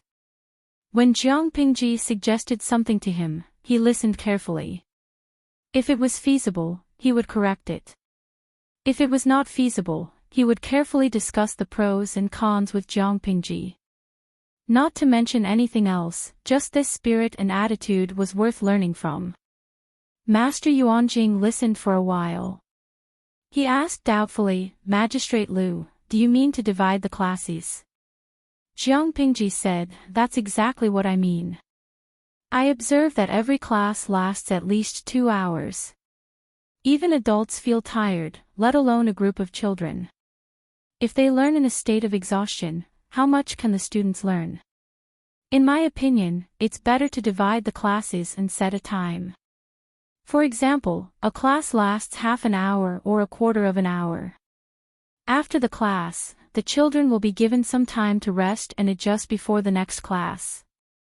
The knowledge they learn in each class can be different. Knowledge teaching can be interspersed. In this way, the pressure on the teachers can be reduced, and the children won't be tired from learning. It's like you can't become fat with one bite. You have to take one step at a time to travel 10,000 miles. Master Yuanjing was stunned.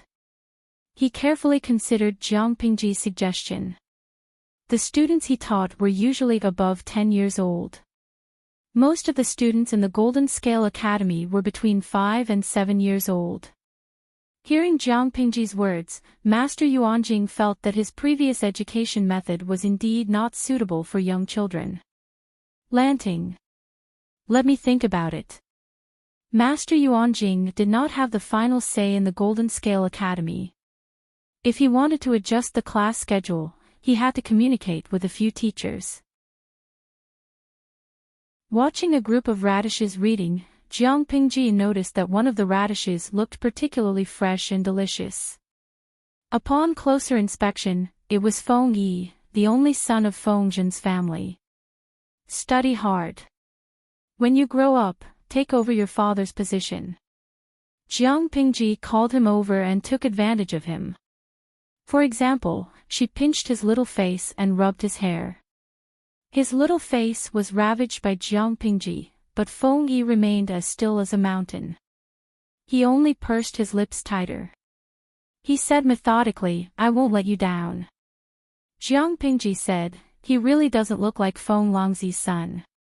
He must have been blessed to have such a good boy. Feng Yi knew that Jiang Pingji was praising him.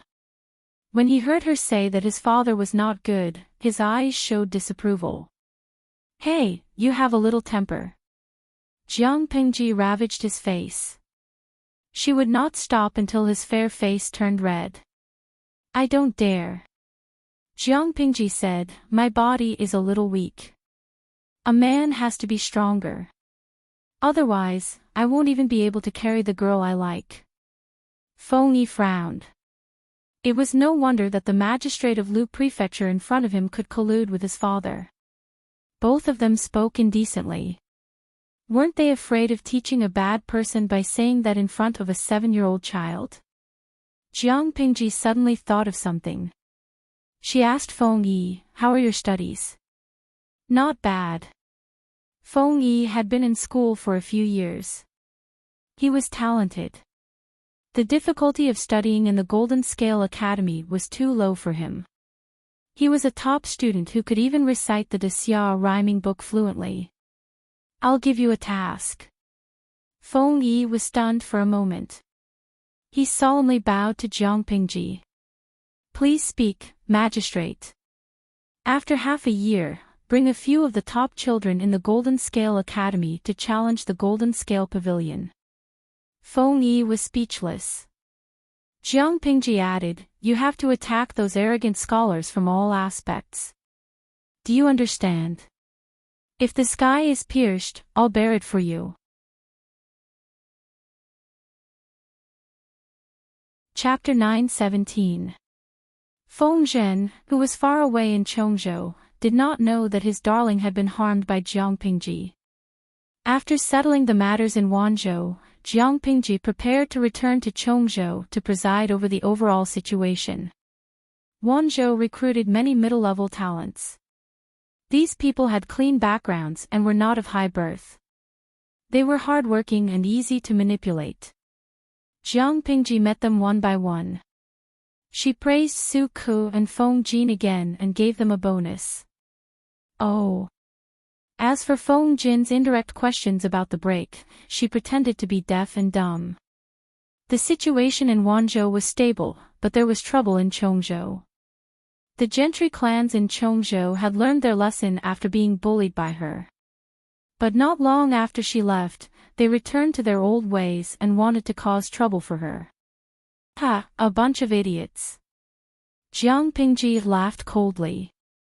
Do these people think the coffins are not placed long enough and the corpses are not rotten enough?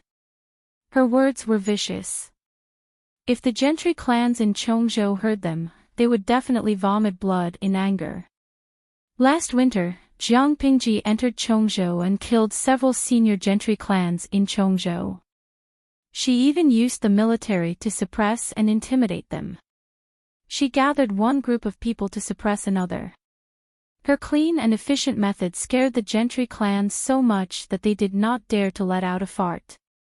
She even sent troops to surround their mansions, forcing them to be unable to bury their relatives' corpses in their ancestral graves. They could only stay in the mourning hole. This stop lasted until summer. The corpses had already decomposed into white bones.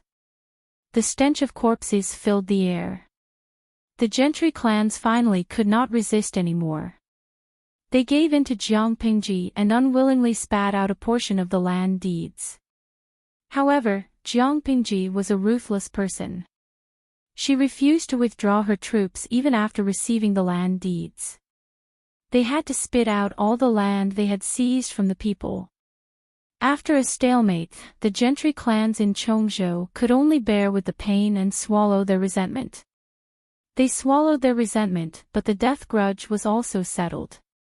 When they buried the corpses of their relatives in their ancestral graves, Jiang Pingji ran off to Wanzhou. They had nowhere to vent their anger. However, they could not kill Jiang Pingji, but it did not mean that they could not get back at them. What were the gentry clans? They were a group that placed their personal and family interests above the interests of the country. As long as their families did not fall, the carnage outside had nothing to do with them. In order to take revenge on Jiang Pingji, a few families formed an alliance in private and planned to join forces with the North Borderline to betray their teammates. Of course, this matter was exposed to Jiang Pingji, which showed how bad their confidentiality measures were. In fact, the ancients did not seem to have any sense of secrecy. In the history of the previous dynasty, how many coups were stifled because of leaks? Su Ku also saw the secret report and couldn't help but be speechless. These people are really, even if the Lord was too ruthless, wasn't the cause because they forcibly occupied the fertile land, oppressed the good people, and trampled on the common people. They had done such a heinous thing, and now that their Lord had forced them to spit it out, did they still feel that they had been wronged? Not only did they suffer grievances, they even allied with the forces of the northern borderline and prepared to open an opening at the border to let the cavalry of the northern borderline break in. Fortunately, the northern border has yet to recover from the horse plague 2 years ago. Even if we send the cavalry to kill and pillage, there won't be many of them. Su Ku furrowed his brows and said, otherwise, wouldn't we be inviting a wolf into the house? Those people actually dared to do such a thing. Jiang Pingji laughed coldly. She crushed the secret letter, her eyes filled with a cold murderous intent. I originally wanted to keep them for a while, but I didn't expect them to be tired of living and take the initiative to hand over their weaknesses. Not to mention anything else, just the fact that they had colluded with the enemy and committed treason was enough to consign them to eternal damnation. Previously, Jiang Pingji falsely accused them of colluding with the enemy and committing treason, but she didn't have concrete evidence in her hands. She could only rely on her mouth to distort the purpose of their annexation of land. Now that she had concrete evidence in her hands, she didn't believe that she couldn't kill these vermin. Does my lord want to catch them all in one fell swoop? Jiang Pingji said, they are playthings that cause endless harm. It's better to squash them to death as soon as possible. According to the original plan, she wanted to deal with them before the war with the northern borderline. She didn't expect them to be even more anxious than she was, taking advantage of the time when she was not in Chongzhou to plot to take away her assets. These people were still too impatient. Jiang Pingji left Chongzhou. How could she not send people to keep an eye on them? At such a time, they should be even more cautious, tuck their tails between their legs, and not let the cat out of the bag. However, they couldn't swallow their anger and had to stir up trouble. However, they couldn't be blamed for being stupid. Jiang Pingji was really too ruthless. If they didn't take advantage of the time when Jiang Pingji was not in Chongzhou, according to the trend of her development in Chongzhou, the longer they delayed, the more powerful she would be. Their hopes of revenge would become smaller and smaller. It was a pity that they underestimated Feng Zhen and Qiguan Rang's abilities. How could the combat power of the two of them be as simple as 1 + 1? It was estimated that before Jiang Pingji reached Chongzhou, these jumping clowns would have already been caught by their inescapable net. Reality proved that Jiang Pingji's guess was not wrong. My lord, you look radiant. Wen Zheng and I, on the other hand, have been restless for more than a month. Feng Zhen had a pair of dark circles under his eyes. He looked like he had been sucked dry by a demoness. Why are you all acting like this? Jiang Pingji rushed to Chongzhou without stopping. Along the way, she didn't have time to take a detour to see Wei Ci. When she reached Chongzhou, she saw that her two right-hand men looked like they hadn't slept for a long time. Wen Zheng's left arm was even tied with a white cloth. Those people are planning to fight to the death. Previously, they sent men to assassinate Wen Zheng. When the assassination failed, they instigated others to cause trouble. Fortunately, Han Mei and Wen Zheng were discussing the matter of farming and recruiting soldiers. That was how I managed to survive. When Qiguan Rang was assassinated, Jiang Pingji was still on the road, so she didn't receive the news. What? Haven't these people been arrested? Jiang Pingji glanced at Qiguan Rang. When his eyes met hers, he winked. His gaze carried a hint of meaning. She was so angry that her whole body was trembling. She thought more than Feng Zhen. Why did Qiguan Rang have to be the one who was assassinated? One had to know that Qiguan Rang's position was impartial. In comparison, Feng Zhen's hatred was greater. She was afraid that someone was trying to fish in troubled waters. Jiang Pingji snorted. Feng Zhen thought she didn't understand and explained, although those people were arrested, my lord, the relationship between the aristocratic families in Chongzhou is very complicated. They are either relatives or friends, or they are students and former officials. Not only are they friends, but they are also bound by blood ties that cannot be severed. Previously, they could still bear with it when they only locked up people. Now it's different. Lives are at stake. How can they sit still? Wen Zheng's danger is just the beginning. We don't know what will happen in the future. Jiang Pingji took a deep breath. She said calmly, you're wrong. They will betray the country for their personal and family interests and collude with the northern borderline. Of course, they will also get close to me and abandon those abandoned children for the sake of making others jealous, Feng Zhen asked. Then what does my lord mean?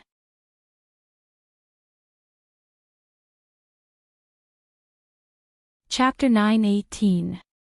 Feng Zhen smiled bitterly. This was indeed his lord's unique style of doing things. Killing was just a matter of nodding to the ground. The most troublesome part was dealing with the aftermath. Seeing Feng Zhen's expression, Jiang Pingji furrowed her brows and asked him, "Zisha doesn't agree?" Feng Zhen shook his head. It wasn't that he didn't agree, he was just worried. The aristocratic families in Chongzhou weren't big, but the relationships between them were very complicated. If the Lord chose to cut them all off, it would cause more trouble. But if she didn't do anything about it, where would the Lord's dignity be? "Why don't we just kill the bandit leaders?" Feng Zhen suggested against his will. He had been with Jiang Pingji for a long time, and his preferences had changed. Compared to intricate schemes, he preferred simple and violent methods. But as a strategist, he couldn't act on impulse. He had to prioritize the Lord's interests. "There's no need. Just kill them all." Jiang Pingji's eyes shone with a cold glint. Letting a tiger return to the mountains will lead to endless trouble. In a place like Chongzhou, the temple is small, but the wind is strong. The relationships between them are complicated. If we only kill the bandit leaders, it's the same as letting them preserve their strength. As long as they are alive, they can make a comeback if they seize the opportunity. Rather than that, we might as well kill them all. If we only kill the bandit leaders, the remaining people will still cause trouble. If that's the case, we might as well uproot them and not leave any future troubles. These families are a lesson to be learned from. Punish them harshly and let others see what happens when they betray the country. Since Jiang Pingji had said so, Feng Zhen naturally wouldn't object. He narrowed his eyes slyly and his lips curled into a scheming smile. In the days when Jiang Pingji wasn't around, he had suffered many grievances. Now that he could get back at her, how could he not be happy? Feng Zhen obeyed her orders and went to make arrangements. Only Jiang Pingji and the silent Qiguan Rang were left. "Are you all right? Does your wound still hurt?" Jiang Pingji asked softly. Qiguan Rang's stiff lips twitched. He said, "This time, I really suffered an unexpected disaster." Jiang Pingji understood the meaning behind his words. She restrained the smile on her lips and resumed her cold expression.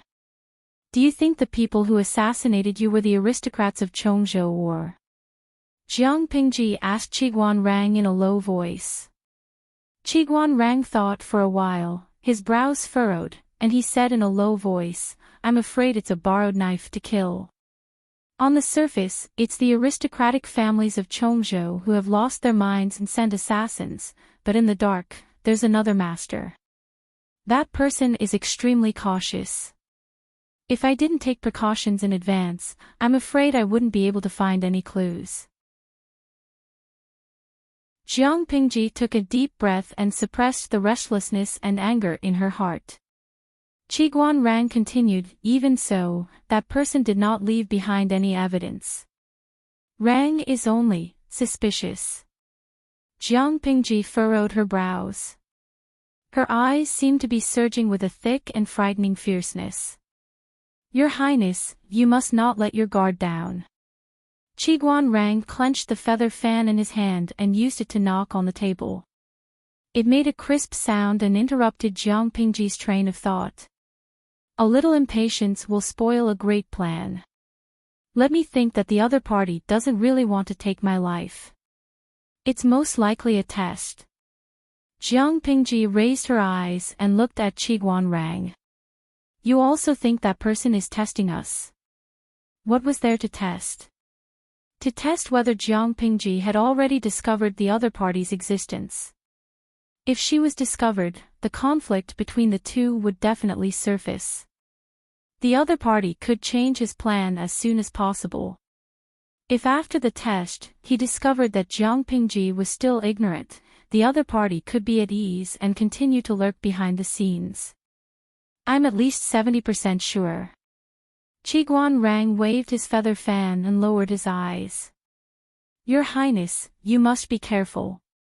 Don't let the cat out of the bag." Jiang Pingji said, "I will pretend that nothing happened.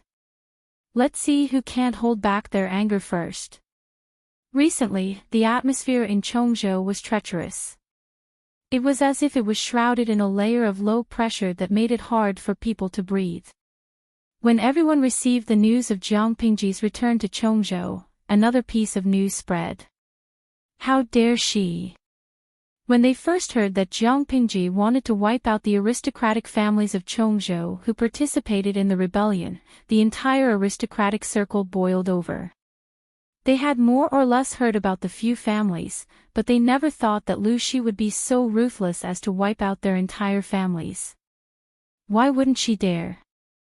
Those few idiots were arrogant. While Lu Shi was not in Chongzhou, they secretly contacted the northern borderline. Now that Dongqing is no longer a country, they only did it for their own future. There is nothing wrong with it. Of all the things he should not have done, he should not have been discovered by Lu Shi. Now that the evidence is in his hands, do you think Lu Shi will be merciful and let them go? Some were furious, while others looked on coldly from the sidelines. The former were filled with righteous indignation and felt sympathetic for the loss of their own kind. The latter were ultimately outsiders, calmly watching the situation in Chongzhou change. But how can we be in cahoots with such a ruthless person who massacred the aristocratic families? Do not punish the officials, do not punish the commoners. The original meaning of this sentence should be that the scholar officials should not receive preferential treatment in sentencing, and the commoners should not be excluded from etiquette. But as the times changed, this sentence became the golden medal and privilege of the aristocratic class. Now, it was twisted to mean that the scholar officials had the privilege of not being punished, and the commoners did not have the right to be treated with courtesy. Although the aristocratic families in Chongzhou were nouveau riches in the aristocratic circle, they were still above the commoners. Jiang Pingji wanted the lives of their entire clan because of the crime of secretly contacting the northern borderline. It was unreasonable. According to their thinking, a heavy punishment would suffice. Why would there be a need to resort to violence? Based on this woman will definitely lose the hearts of the people. Sooner or later, she will die without a burial. Faced with such a statement, the clear-headed people smiled bitterly. They were very clear that as long as Lu Shi held the military power in his hands, the aristocratic families in Chongzhou would not be able to hurt her. A few scholars found Jiang Pingji together and advised her. They talked loudly, and the core meaning was that she was in the wrong. If it was a commoner who had colluded with the enemy and committed treason, they deserved to die.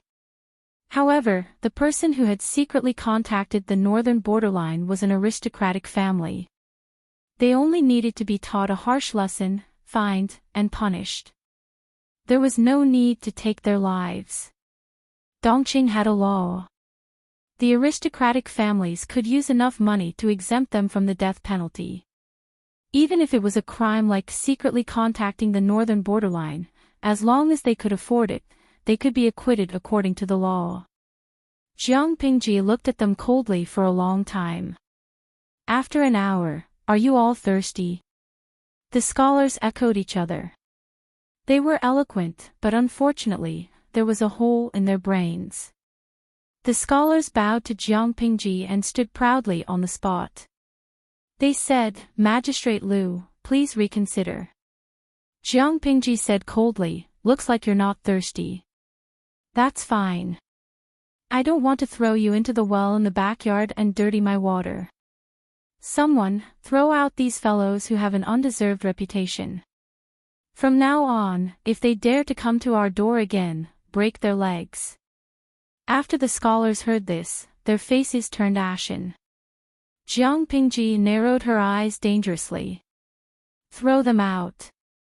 The scholars wanted to say something, but when they saw the guards in armor and brandishing their blades, they were as quiet as chickens, not daring to make a sound. It was at this moment that Fu Wang and Li Yun stepped in with a bloody aura. The scholars saw them and felt uneasy.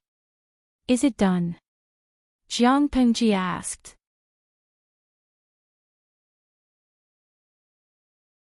Chapter 9:19. Jiang Pingji was also afraid that a long delay would bring trouble. After making up her mind, she let Fu Wang and Li Yun lead the troops to confiscate the houses and arrest the people. According to Dongxing's practice, confiscating property and exterminating 3 clans meant confiscating property. Confiscating property was easy to understand. It was nothing more than confiscating all property, including land, real estate, gold and silver, slave contracts. Exterminating 3 clans referred to the paternal, maternal, and wife clans. If Dongxing's imperial power was stable, something as big as confiscating property and exterminating a clan needed the permission of the court. However, Dongxing was now ruled by the emperor. It was good enough that one edict could affect the entire imperial city. Why would Jiang Pingji care about him? Confiscating property and exterminating a clan was something she could do. However, she did not go too far. According to Dongxing's current laws, exterminating a clan was a rule. The offenders and the men in the family would all be executed. The women could be exempted from the death penalty. However, they would be made prostitutes for the officials or sent to the army as camp prostitutes. This outcome was even more horrifying than death. Jiang Pingji would rather give them a quick death. She did not want to use such methods to humiliate a group of weak women. After thinking about it, Jiang Pingji said, "Get someone to register all these women and demote them to commoners. Send them back to their parents' homes in private." The atmosphere in Chongzhou was more open. Women would not crazily treat men as their sky, let alone follow the 3 obediences and 4 virtues. Jiang Pingji gave them a way out and did not take their lives. She only sent them back to their parents' homes. This was already a great kindness. When the limelight was over, they could still get married again. By doing so, she subtly pacified the women's families so that they could not vent their anger. The catastrophe in Chongzhou lasted for more than a month. From the top to the bottom, everyone was in danger. While the gentry in Chongzhou were anxious and fearful, the Cui family, who had long boarded Jiang Pingji's pirate ship, were happy to see their teeth but not their eyes. The head of the Cui family, Cui Yu, even chatted with his friends in private. He said that this was the most successful business he had ever done. Although they gave up the land, they reaped even more benefits. The returns were far higher than the costs. In the blink of an eye, it was the end of the first year of Qingzong. It had been a year since Jiang Pingji took over Chongzhou. In the past year, she had gone from being looked down upon to being a great demon that everyone feared. She had Chongzhou in her hands. As for Yang Si, who had been thrown to Hu County by Jiang Pingji, he was even more impressive. He took over the administrative affairs of Hu County perfectly. Of course, it would be better if he could stop complaining and focus on working overtime. There were turbulent times outside, and there were dukes fighting during the new year. Only the territory under Jiang Pingji's rule was peaceful.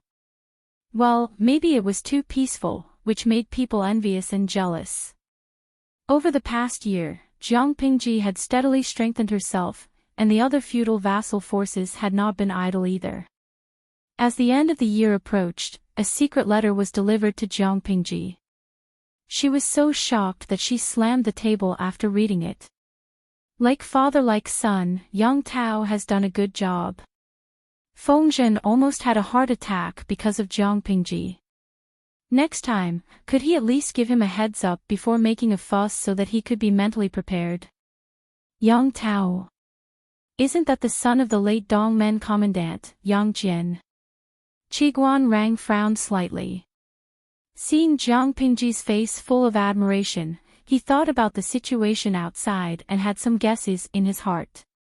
During the alliance meeting at Huangshuwei, Qiguan Rang felt that Yang Tao was not an ordinary person. It was not surprising that he had turned into a dragon after meeting water. Fengzhen said, "I remember hearing news about Yang Tao a while ago. After Yang Jian died, he turned to the false emperor. However, Yang Tao is not a man without ambition.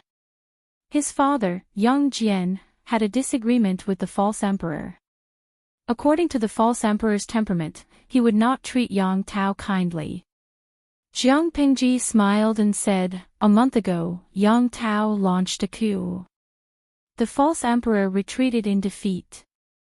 Now he has fled to Nanxing." A coup? Even though they had expected it, Qiguan Rang and Feng Zhen were still shocked and they heard the truth. Zhangzhou was the false emperor's territory. Yang Tao's father, Yang Jian, had offended the false emperor. It was good enough that Yang Tao could keep his life. They did not expect this fellow to play the pig to eat the tiger without saying a word. He launched a coup right under the false emperor's nose and turned from guest to host. The false emperor seemed to have magnanimously accepted Yang Tao's defection, but he had been secretly targeting him. He did not even allow Yang Tao to touch military power. Yang Tao was aware of the situation he was in. He secretly formed an alliance with the court officials who were not loyal to the false emperor. They planned carefully and looked for a good opportunity to strike. A month ago, the false emperor brought his court officials and children to worship the heavens. Under Yan Lin's suggestion, Yang Tao claimed to be sick half a month earlier. He secretly quickened his pace. The sacrificial ceremony was solemn and grand. Elegant music was melodious and sonorous. The false emperor was immersed in his own imagination. He never expected that Yang Tao, who he thought was completely useless, would show his sharp teeth at this moment. Under Yan Lin's orderly command, the coup was like a thunderstorm. Everyone was at a loss as to what to do. Yang Tao's 3,000 men of sacrifice became the decisive force in the coup. Yan Lin forged documents and military orders, mobilized troops from all sides, and controlled the armory and key departments. Before the false emperor, Prince Changshu, could react, they were already surrounded at the place where the sacrificial ceremony was held. By the time the false emperor wanted to mobilize troops to defend himself, it was already too late. A figure flashed across Qiguan Rang's mind. He said, "It's obvious that this was a premeditated coup. The person who set it up was shrewd and ruthless. He was very good at playing with people's hearts. He was obviously at a disadvantage, but he was able to take advantage of every opportunity to attack the false emperor again and again. He made it impossible for the false emperor to calm down. Yang Tao was brave, but he lacked strategy. Even though he had grown a little after Yang Jian's death, he was still far from being as shrewd as the false emperor. In my opinion, all of this must have been done by an expert. I can't think of anyone else other than Yan Lin." Qiguan Rang's eyes flashed with coldness as he thought about this. He knew that Yan Lin was not a simple man, but he didn't expect him to be so capable. He had helped Yang Tao turn the tables from a disadvantageous position to an advantage. Now, he could control the entire Zhangzhou effortlessly. What a pity. If he had known earlier, he wouldn't have let Yan Lin live. Jiang Pingji said calmly, "I also think that he was the one behind all of this. I have to say that he is indeed a meticulous and shrewd person. But, he was able to help Yang Tao turn the tables. It was 50% strength and 50% luck. If it weren't for the fact that the Mengs in Zhangzhou realized that they couldn't help the false emperor and withdrew their troops back to Zhangzhou, Yan Lin wouldn't have been able to do this alone." This is fate. Qiguan Rang said, "I'm afraid he will be a formidable opponent." "What are you afraid of?" Jiang Pingji said, "One person's energy is limited. No matter how capable Yan Lin was, he wasn't a god." Jiang Pingji stayed in the north, but the forces in the south of Dongqing were constantly changing. Yang Tao turned the tables and took over Zhangzhou. Huang Song, who was in Haozhou, didn't want to be outdone either. He took over the entire Haozhou. The Su brothers in Jia County fought amongst themselves for a while. It was hard to tell who would win. In the end, they all set their sights on their old neighbor, Hu County. The chief of Hu County was Wu Shang, an old friend from the Huangshui meeting.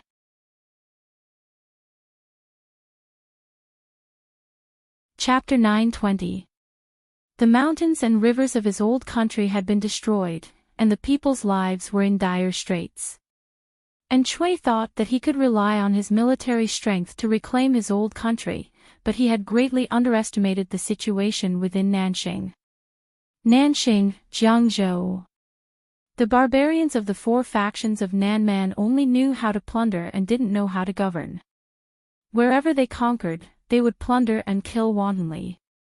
He came empty-handed, but he left with a lot of money. Countless human heads and weeping women hung on the back of his horse. The heads were evidence of their military strength, and the women were spoils of war for them to vent their desires and show off their power. And Chui wandered to Dongqing, and only managed to gather 6,000 men after much scheming. He thought that he had some confidence, but the situation in Nanxing was far worse than when he left. The aristocratic families and commoners couldn't stand the violence of Nanman and rose up in revolt. If they focused on the outside world, Nanxing might still be saved, but the enemies had yet to retreat and civil war had broken out. And Chui brought 6,000 men and sufficient rations to support Jiangzhou of Nanxing. He was originally from Jiangzhou of Nanxing. This wasn't just his homeland, but also where Madame An had built her connections. If he developed in Jiangzhou, not only could he use Madame Anne's remaining connections, but he could also get help from his old friends. In the beginning, An Chui's development was not bad. He used the teachings of the Red Lotus Group to recruit many militias and strengthen himself. But he quickly ran into a wall. Because of this, An Chui lost more than half of his troops, and only 3,000 were left. Other than An Chui, there were 2 other aristocratic families and a militia force in Jiangzhou. And Chui chose to work with the aristocratic family that was on good terms with Madame An, but unexpectedly, they had ulterior motives. Although An Chui was intelligent, he wasn't good at scheming. He was unknowingly tricked by the other party. An Chui, Duishi. Chui meant worry. The elders had given An Chui the nickname Duishi. It sounded tacky, but it was full of good wishes. They knew that this person was destined to have a difficult life. In his previous life, he had toiled for more than a decade, and in the end, he had risked everything to ask Wei Ci for help. He had taken over half of Nanxing. Now, he wasn't as down and out as he would be in the future, but he was still unlucky. Although he was from Nanxing, the troops he brought were all from Dongqing. In the eyes of the feudal lords in Nanxing, An Chui was not on the right side. How could an outsider fight with them for power? If it wasn't a pretense, then it was the thought of using An Chui to do his dirty work. He only treated An Chui as a spear. At first, An Chui did not realize this. When he ran into a wall and lost half of his troops, he suddenly realized. After asking around, he found out the names of Master Yuanjing's 4 disciples. I have a chance because I have never heard of him. And Chui took a deep breath and said, I heard that Lu Xing intends to visit the governor of Jiang Prefecture. The governor of Jiang Prefecture is my childhood friend. I know his temperament very well. He has a very strong sense of family background, but he does a good job on the surface.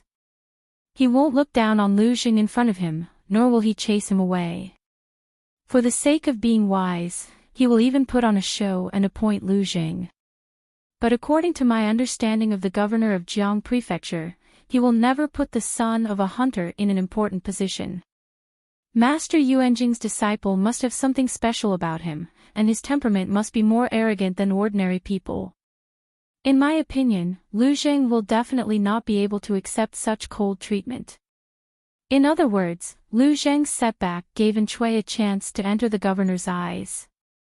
A few subordinates listened to An Chui's words. They did not say anything on the surface, but they were secretly disapproving. In their opinion, there must be something wrong with a scholar who went to a war-torn country to study. However, his lord liked him and wanted to recruit him wholeheartedly. It turned out that Enchui's guess was right. Unexpectedly, Lu Jing also saw that the governor of Jiang Prefecture was not reliable. He rejected the governor's appointment and continued to study. Enchui was anxious and immediately paid a visit with generous gifts. "I won't see you." Lu Jing wore a wide-sleeved cloak and a cloth scarf on his head. He was unadorned and looked like a poor scholar. The boy's servant blinked and said, "Sir, this is his second time. I won't see him even if he comes 20 times, much less 2 times. Lu Jing narrowed his eyes. He had grown a beard now. Although his face was still tender, he was far more mature than before. The boy's servant raised his head and said, "In ancient times, there were 3 attendants who came out of the mountains. Sir, you won't move even after 20 attendants. Study well and don't drop your bag. You'll make me feel awkward." The boy's servant stuck out his tongue and followed Lu Jing obediently. He did not dare to let Enchui enter again. "Why don't you like him, sir?" "The timing is not right." "Ha! He still has the arrogance of a landowning household. That alone makes him unworthy of my consideration. Then when will it be enough?"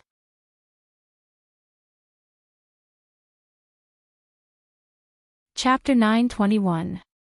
Back then, during the earthquake in Dongqing, the Tsing-Yi army and the Red Lotus group rose up in revolt and wreaked havoc in the north. At that time, the common people all moved their families to the south to escape the chaos of war. Now that several years had passed, the situation had changed. The north was peaceful, while the outside world was in full swing. There were even dukes fighting each other during the new year. When the group arrived at the latrine where Hu County Chief Wu Ma Xiang had drowned, his body was covered in feces and crawling with maggots. They couldn't help but sigh. Wu Ma Xiang was a member of the royal family, a descendant of the heavens. He ended up like this in his middle age. "I know. I heard that this person almost became emperor. He was one of the top figures in the 20-some Dukes alliance at Huang River. Who knew that he would die a violent death?" The scholar paused and continued, "Do you know why his body was found in the latrine pit? Is there an inside story?" His companion asked curiously. "Of course there is," the scholar said. "I heard that the Su brothers from Zhe County were locked in a fierce battle and had endless internal strife. Just then, Wu Ma Xiang wanted to take advantage of the conflict between the Su brothers and take advantage of it. Who knew that the Su brothers would unite against the outsiders and send troops to attack Hu County after the new year? When the army attacked, Hu County Chief Wu Ma Xiang was still doing it with his beautiful concubine. When he heard the news that the enemy had attacked, he was so scared that he lost his horse. His concubine and servants only cared about their own lives. They hurriedly threw his body into the latrine in the backyard. It was said that after losing his horse, he regained his final radiance and watched helplessly as he was thrown into the latrine and drowned. The so-called horse death, also known as sudden death during intercourse, was also known as withdrawal syndrome. It was an unexpected death caused by sexual activity. The scholar described it vividly, as if he had seen it with his own eyes. This is really pitiful." His companion was speechless for a long time. After a while, he asked again, "But there is one thing I don't understand. I heard that the Su brothers from Zhe County have always been at odds with each other. Why did they put aside their differences and join forces to attack Hu County? If the 2 brothers hadn't caused such a ruckus, Hu County Chief Wu Ma Xiang wouldn't have been so defenseless. I have a feeling that there must be an expert guiding us to attack Hu County at this time after the new year." Wu Ma Xiang had been planning to reap the benefits from the fight, but he never expected that his brothers, who had been at each other's throats just a second ago, would stab him in the back in the next second. It was too sudden. Who in the world did not know of the grudge between the two brothers, Su Bei and Su Fei? Rumor has it that it was Han Yu, Su Pei's strategist, who had repeatedly asked for advice and even risked his life to persuade Su Fei. Only then did the collaboration come about. Han Yu. This name sounds a bit familiar. Wait, I remember now. Isn't Han Yu the third rank in Tian Wu's 15-year assessment? In that year's assessment, Master Yuanjing's disciple took the top 2 spots. If Dongqing had not fallen apart, perhaps these two people would still be the pillars of the country. Otherwise, why would people say that Master Yuanjing is powerful? None of his disciples are easy to provoke. The two of them drank several cups of wine, and soon, they were drunk. Sigh. Now that the world is in chaos, I wonder how many more times we can see such prosperity. They sat by the window on the second floor of the tea house. From this position, they could clearly see the bustling crowd downstairs.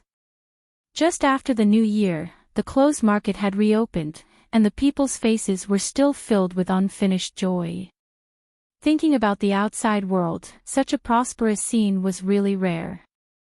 So what if he was one of the feudal lords? Just look at Wuma Shang and you will know the fate of the loser. Wuma Shang was based in Hu County.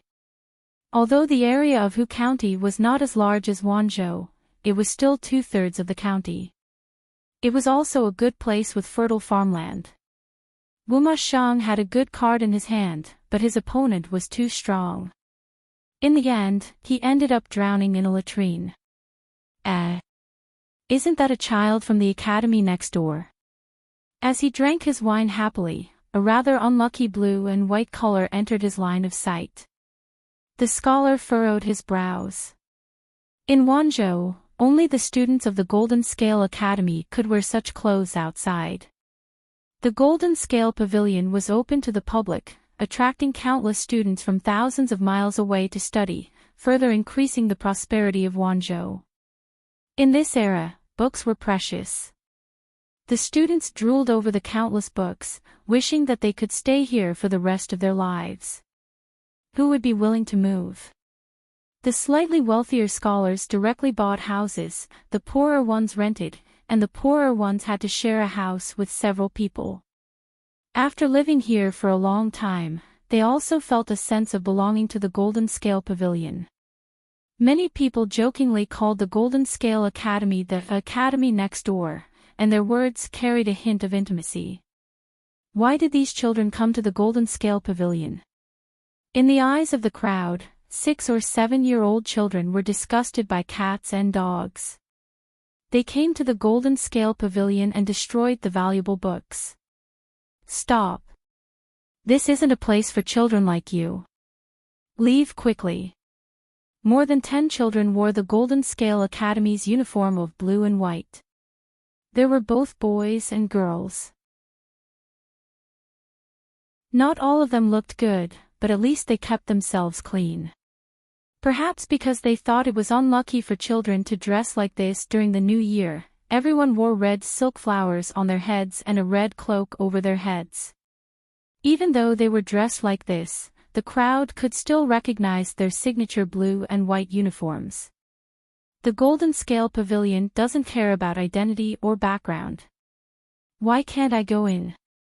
The leading child looked to be around 8 or 9 years old.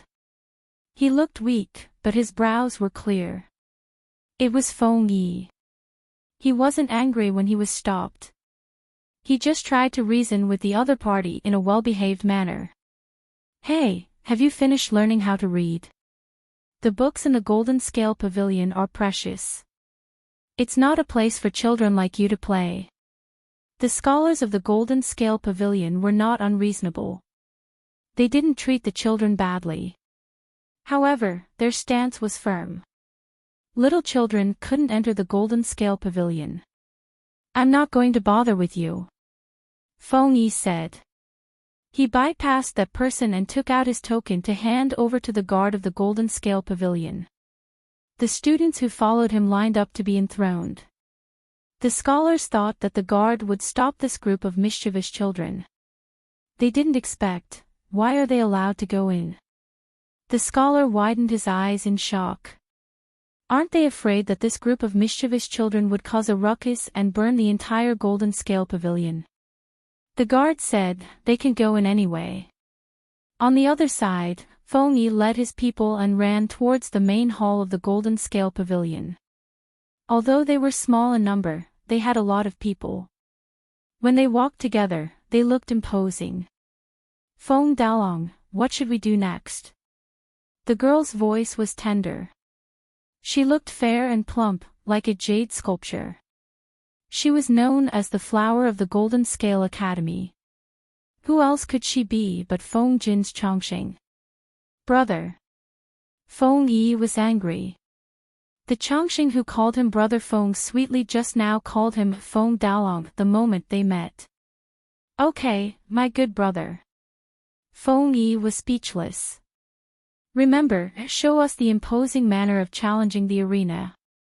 We might lose, but we can't lose. After entering the main hall of the Golden Scale Pavilion, the 15 uniformly dressed children became a strange sight.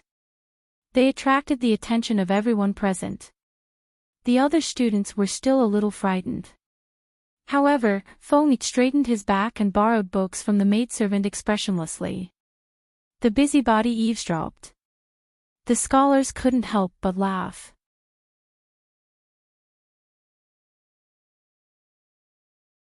Chapter 922. Chongqing's ears were sharp. She snorted softly, pouted her mouth, and complained to Feng Yi. Feng Daolong, they said we can't understand. After saying that, Chongqing rolled up her wide sleeves. She had just rolled up one sleeve with great effort, and the other slipped down her arm. Therefore, Chongqing pouted and quietly squatted on the mat. She lowered her head and struggled to adjust her sleeves. Feng Yi's eyes slanted, and he looked down at Chongqing who was panting with anger. He felt inexplicably tired. Was this what she meant by losing but not losing the battle? Come here, I'll help you tuck it in. Feng Yi waved at Chongqing, and the chubby little boy happily moved over. The scholars saw that the children were so friendly, and they looked good.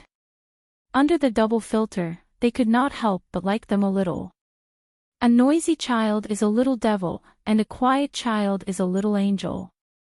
After watching for a while, the scholars went to do their own things, and occasionally looked at the little children. The books of Golden Scale Pavilion were all printed on xian paper or bamboo paper. Even if they were immersed in reading all day long, the impression that paper books were too precious had been formed. If a naughty child tore one, they would faint from heartache. Feng Yi rolled up Chongqing's sleeves, and the maidservant of Golden Scale Pavilion brought the books they needed. He curled his lips into a smile, thank you.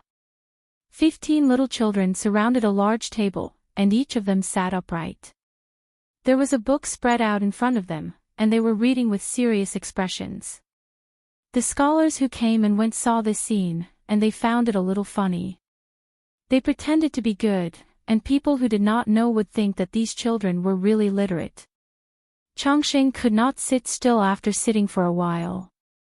She twisted her butt, moved her knees, and rubbed from her mat to Feng Yi's mat.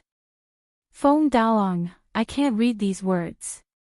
Feng Yi took a look, and it turned out to be a few relatively rare words.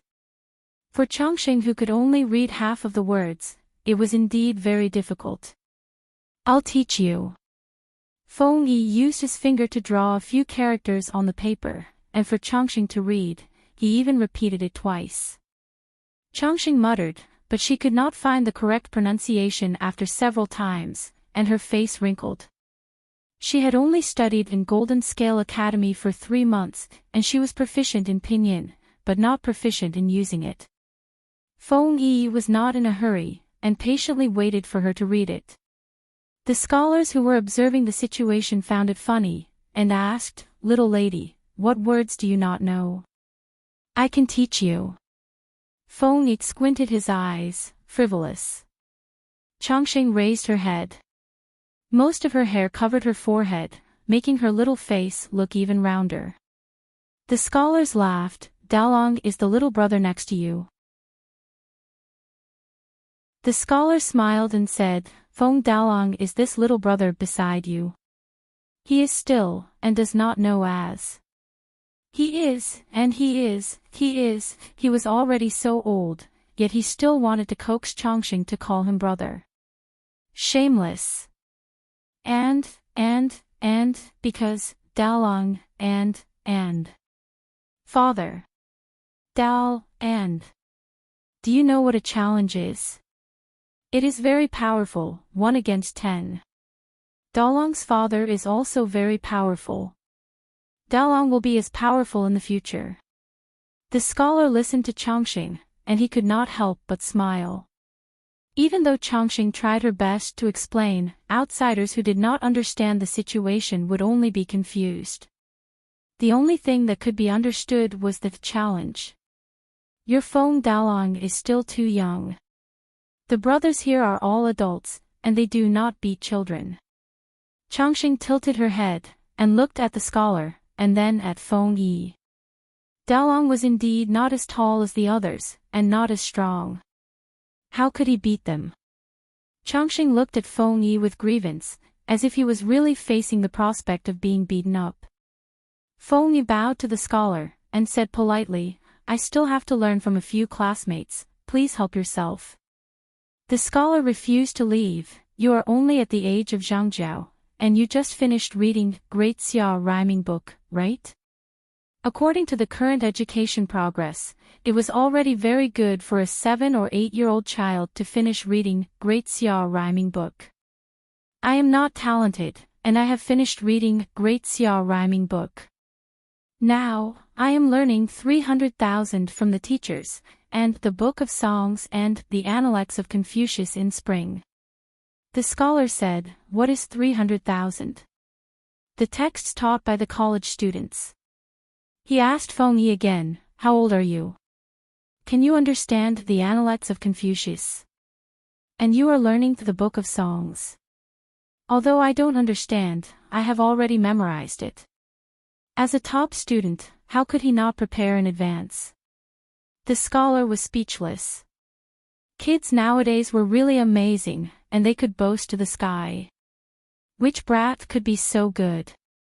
You said that you have already memorized it. Feng Yi was silent for a moment, and he said, I have memorized the original text, but I have only read the annotations written by the teachers a few times, and I have only memorized it. The Analects of Confucius was easy to memorize, but the Book of Songs was a little difficult for Feng Yi. It was said that the art of war would be taught next semester, and Feng Yi was more interested in that. The scholar was speechless. Boast. Keep boasting. Brats nowadays did not even follow the basic rules when they boasted. How could a brat's parent not know? Did he really think that he had a genius son? Since that is the case, let me test you. The scholar felt that bragging kids needed to be taught a lesson, or else what if they became second nature to lying in the future?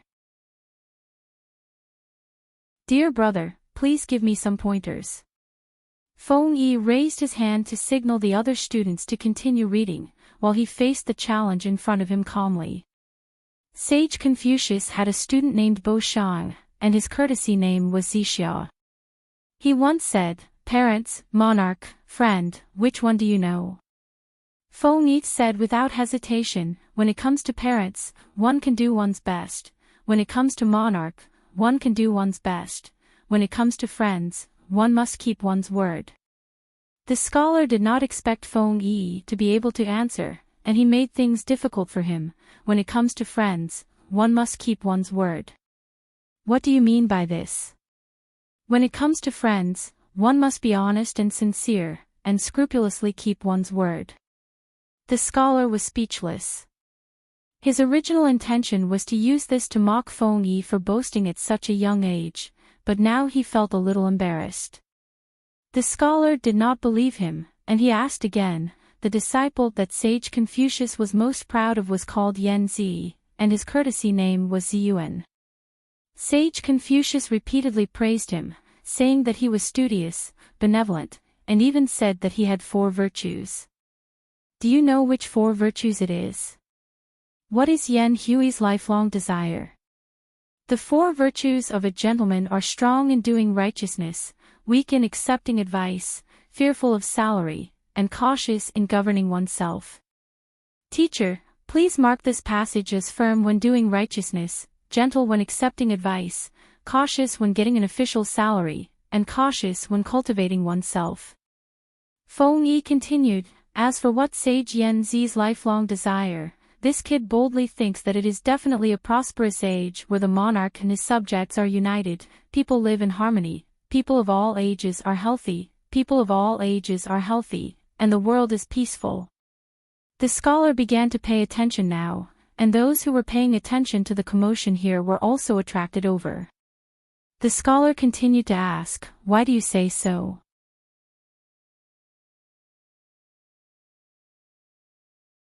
Chapter 9:23. There was no first place in literature and no second place in martial arts. As a scholar who was well-read, it was a great shame that he could not defeat a young child. The scholar rolled his eyes.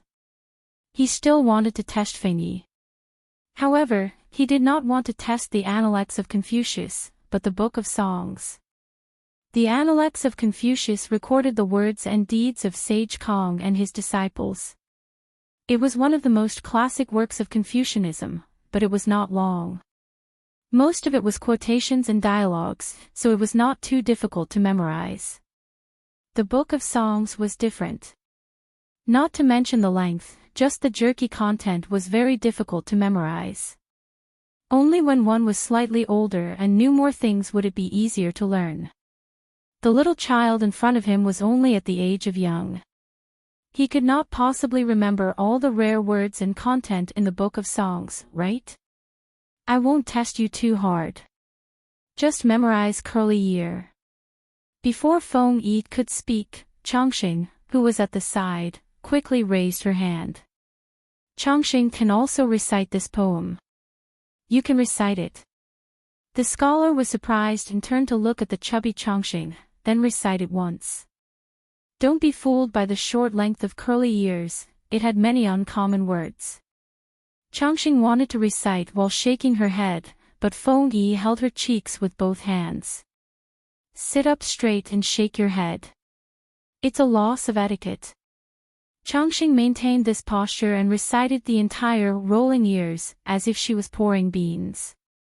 Picking and rolling ears, not filling the basket in an instant. Sigh, I carry the person, Zhou Xing. Woo. Ji Chui Wei, I carry the horse and horse.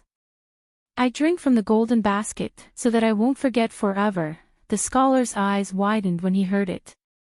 He did not expect a 3- or 4-year-old girl to be able to recite the entire curly year. Although she was not fluent, every word was enunciated clearly. Was the girl in front of him a demon? Then do you know what this curly year is about? As soon as the scholar's voice fell, Feng Yi's eyes became sharp and she glared at him. The first chapter of Curly Year was about a woman collecting curly ears and thinking of her husband who was far away. Then, she expressed her longing in the tone of a hard-working man. Although Curly Year had a deeper meaning, on the surface, it was not suitable for children to understand. Chongqing did not know this. She said happily, Chongqing knows. It's about a young lady who picks mushrooms. After the scholar asked, he regretted it. When he heard Chongqing's answer, he almost burst out laughing. A little girl picking mushrooms, this answer was also unique. Feng Yi said, my dear friend, please be careful with your words. Chongqing is young and ignorant, but you are no longer a 3-year-old child. The scholar's face turned red. He also knew that he was wrong just now. After being shocked by Feng Yi and Chongqing one after another, he already believed that this group of radishes in front of him could really read. I remember that all of you are students of the Golden Scale Academy, right? The outside world was clear about the background of the students of the Golden Scale Academy. Nominally, they were the orphans of heroes, but to put it bluntly, they were the children of poor people. How could a child from such a family have any foundation? The Golden Scale Academy was established only a few days earlier than the Golden Scale Pavilion.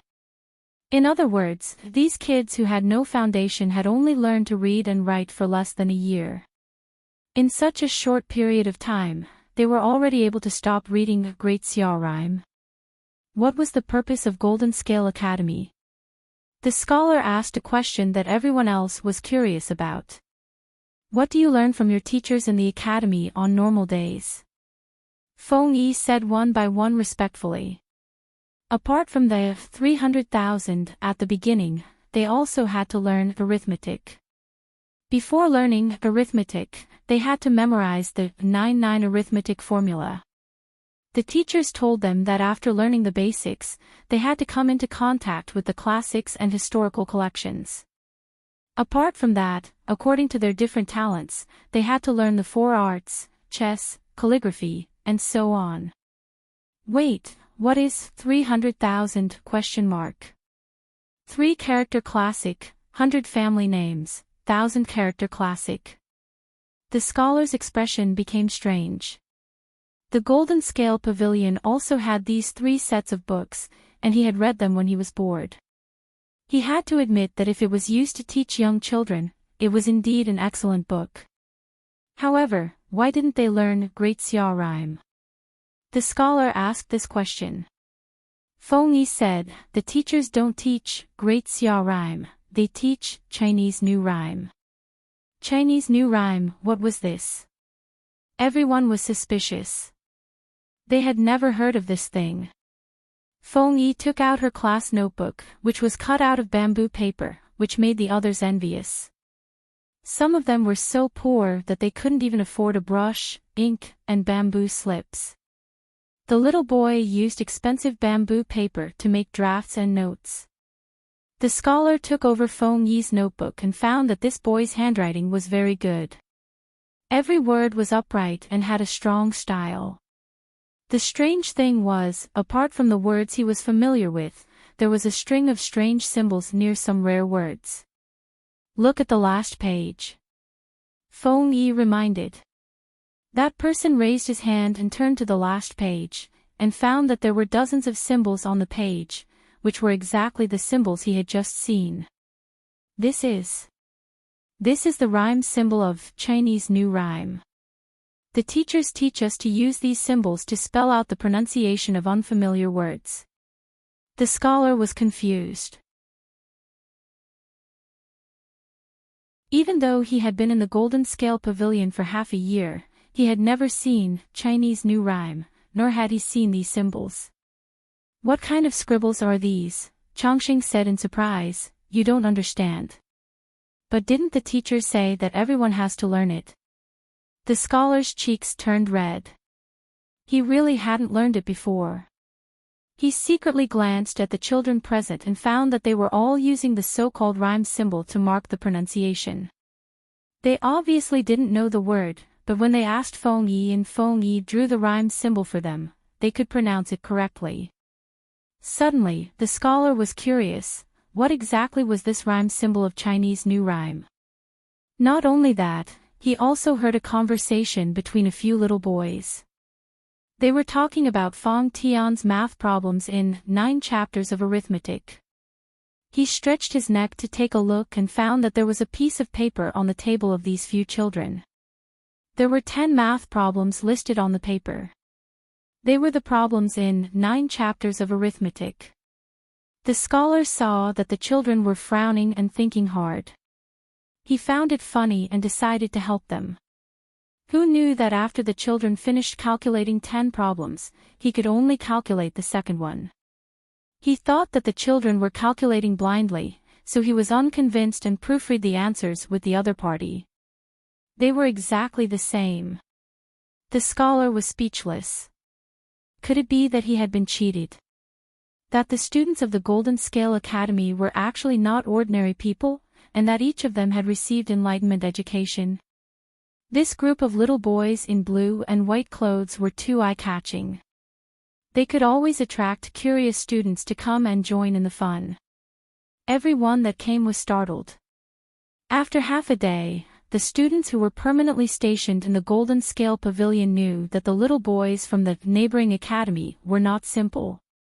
As for the Chinese new rhyme that the children were talking about, they were even more shocked. The children were young, so others would have lower expectations of them. If it was someone of the same age who came to the Golden Scale Pavilion to promote, he would have been besieged by a group of scholars and had to fight with them one after another.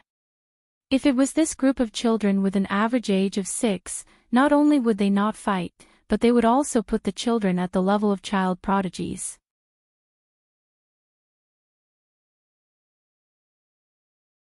Chapter 9:24. I thought my lord was fooling around.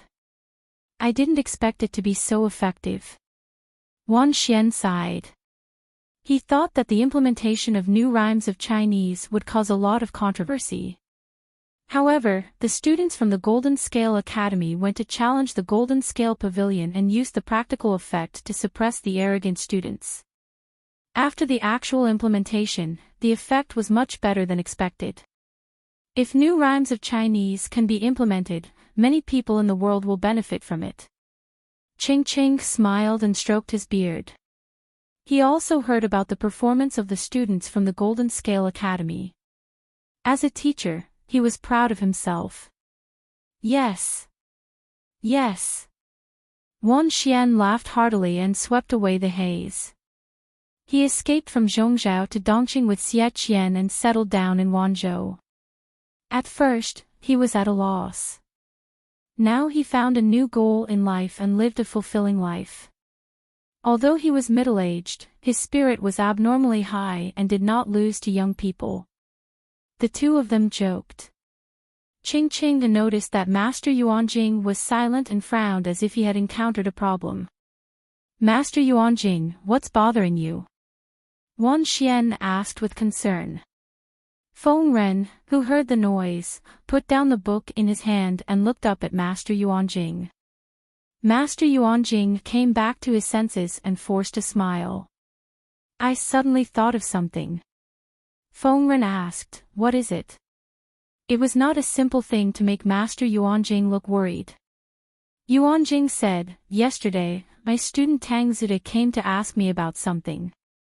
Thinking about it, what he said made sense. New rhymes of Chinese uses rhyme marks to mark pronunciations. It is simple and easy to learn, but Zuda is worried about one thing. If all the people in the world learn simple rhyme marks and replace the existing characters with rhyme marks, I'm afraid that no one will be willing to learn Chinese. Tang Yao was not the only one who was confused about this. Many students from the Golden Scale Pavilion also questioned it. They had to admit that this question was very tricky. Everyone froze on the spot. They agreed with the rhyme marks in new rhymes of Chinese because these rhyme marks could help people read and recognize characters. But if the people were only willing to learn simple rhyme marks and gave up learning the more difficult Chinese characters, what should they do? Ching Ching and the others pondered for a while. Wan Xian seemed to have thought of something and his brows relaxed. I don't think it's possible. Wan Xian smiled and said, Chinese characters are broad and profound. It's a cultural treasure and an unparalleled wealth.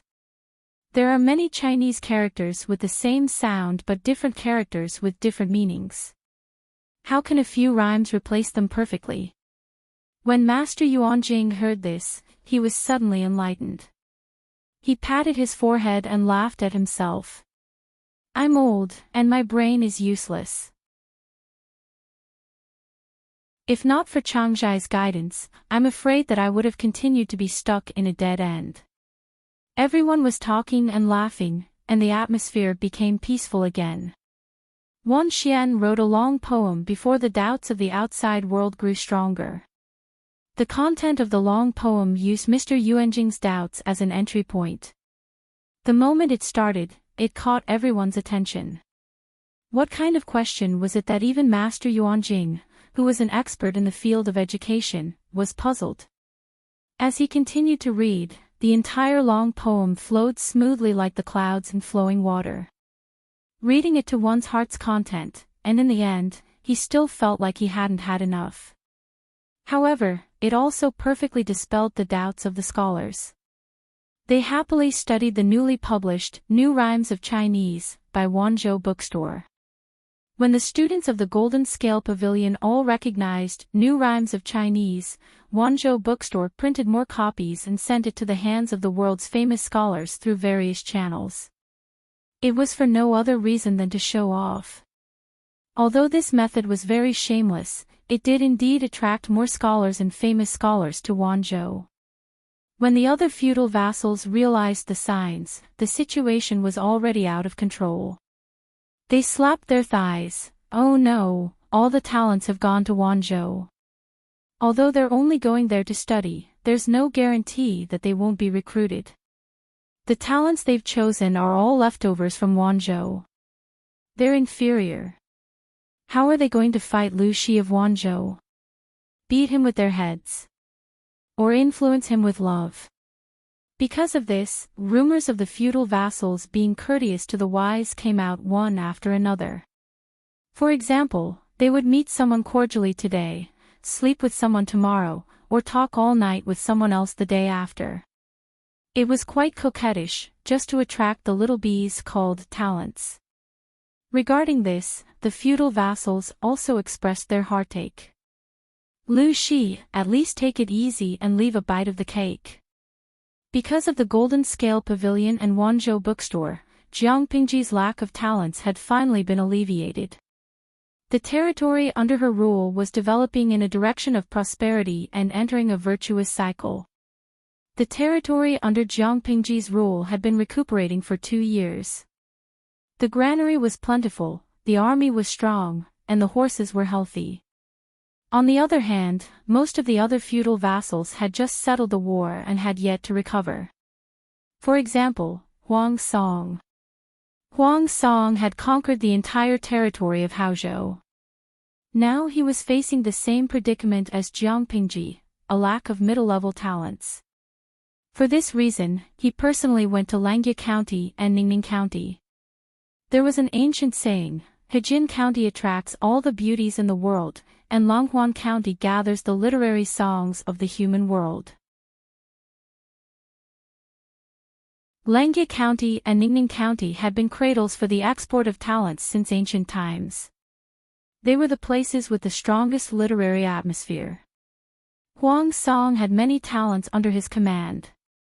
Almost everyone had friends in these two places.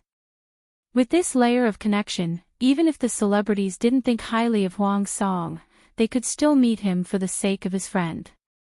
As for whether or not Huang Song could move them, it would depend on his personal performance. After one round, Huang Song managed to get close to many good seedlings. Because Master Yuanjing had gone to Wanzhou, Langjie Academy seemed a little quiet. As Master Yuanjing's first disciple, Qingjing finally returned to Langjie County. Naturally, he had to visit his mistress. Master Yuanjing's mistress shook her head at Qingjing. Your master is the same. He said he would be back in 3 to 5 months, but now he refuses to come back. If he wasn't old, I would suspect that he has been seduced by some stunning beauty. Recently, he hasn't even written home letters. Qingjing was secretly amused as he listened quietly. If it weren't for Wunyang and Qingyun's filial piety, I would have brought people to Wanzhou to see who has seduced your master and refuses to leave. When Qingjing heard the word Qingyun, he remembered that he was his junior sister's husband. Nie Sun's courtesy name was Qingyun. Qingjing knew very well what his master's taste was like. A son-in-law who could satisfy him must be a dragon among men. Qingjing pondered for a while and prepared to write a visiting card to meet this brother-in-law. In terms of appearance, Nie Sun was one of the few handsome men in the world. Especially the cinnabar dot between his eyebrows. It was bright red and dazzling, making his skin whiter than snow. He was even more beautiful than a married woman. He felt that Woonyang would be under great pressure facing such a husband. It was fine that he was beautiful, but he was also talented and had a firm character. He could be considered a gentleman. Huang Song glanced at him and whispered to Qing Jing in private. Yumo, do you think it's possible that this Nye Qingyun? Qing Jing said, we can try.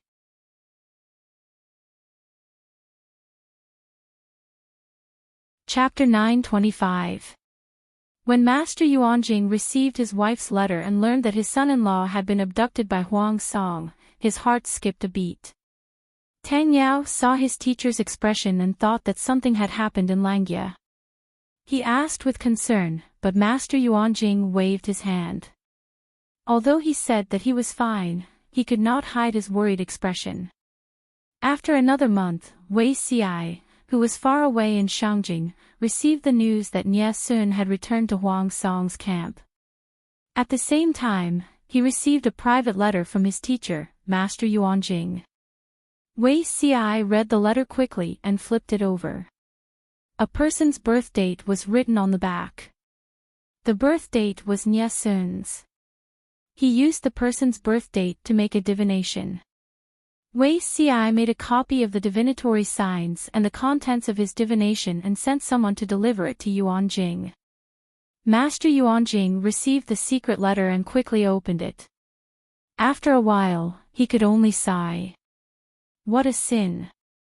Everyone knew that Nye Sun left Zhongzhao's Nye family to study in Langya to find his roots. Nye Sun had been abducted and sold when he was a baby. After passing through the hands of several human traffickers, he ended up in Zhongzhao. He did not know where he came from or who his birth parents were. He also did not know if he was abandoned or if he was forced to separate from his birth parents.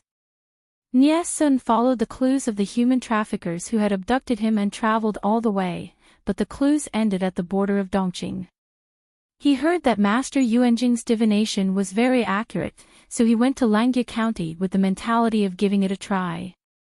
Master Yuanjing did a divination for him, and it showed that Nye Sun would meet his blood relatives in a few years.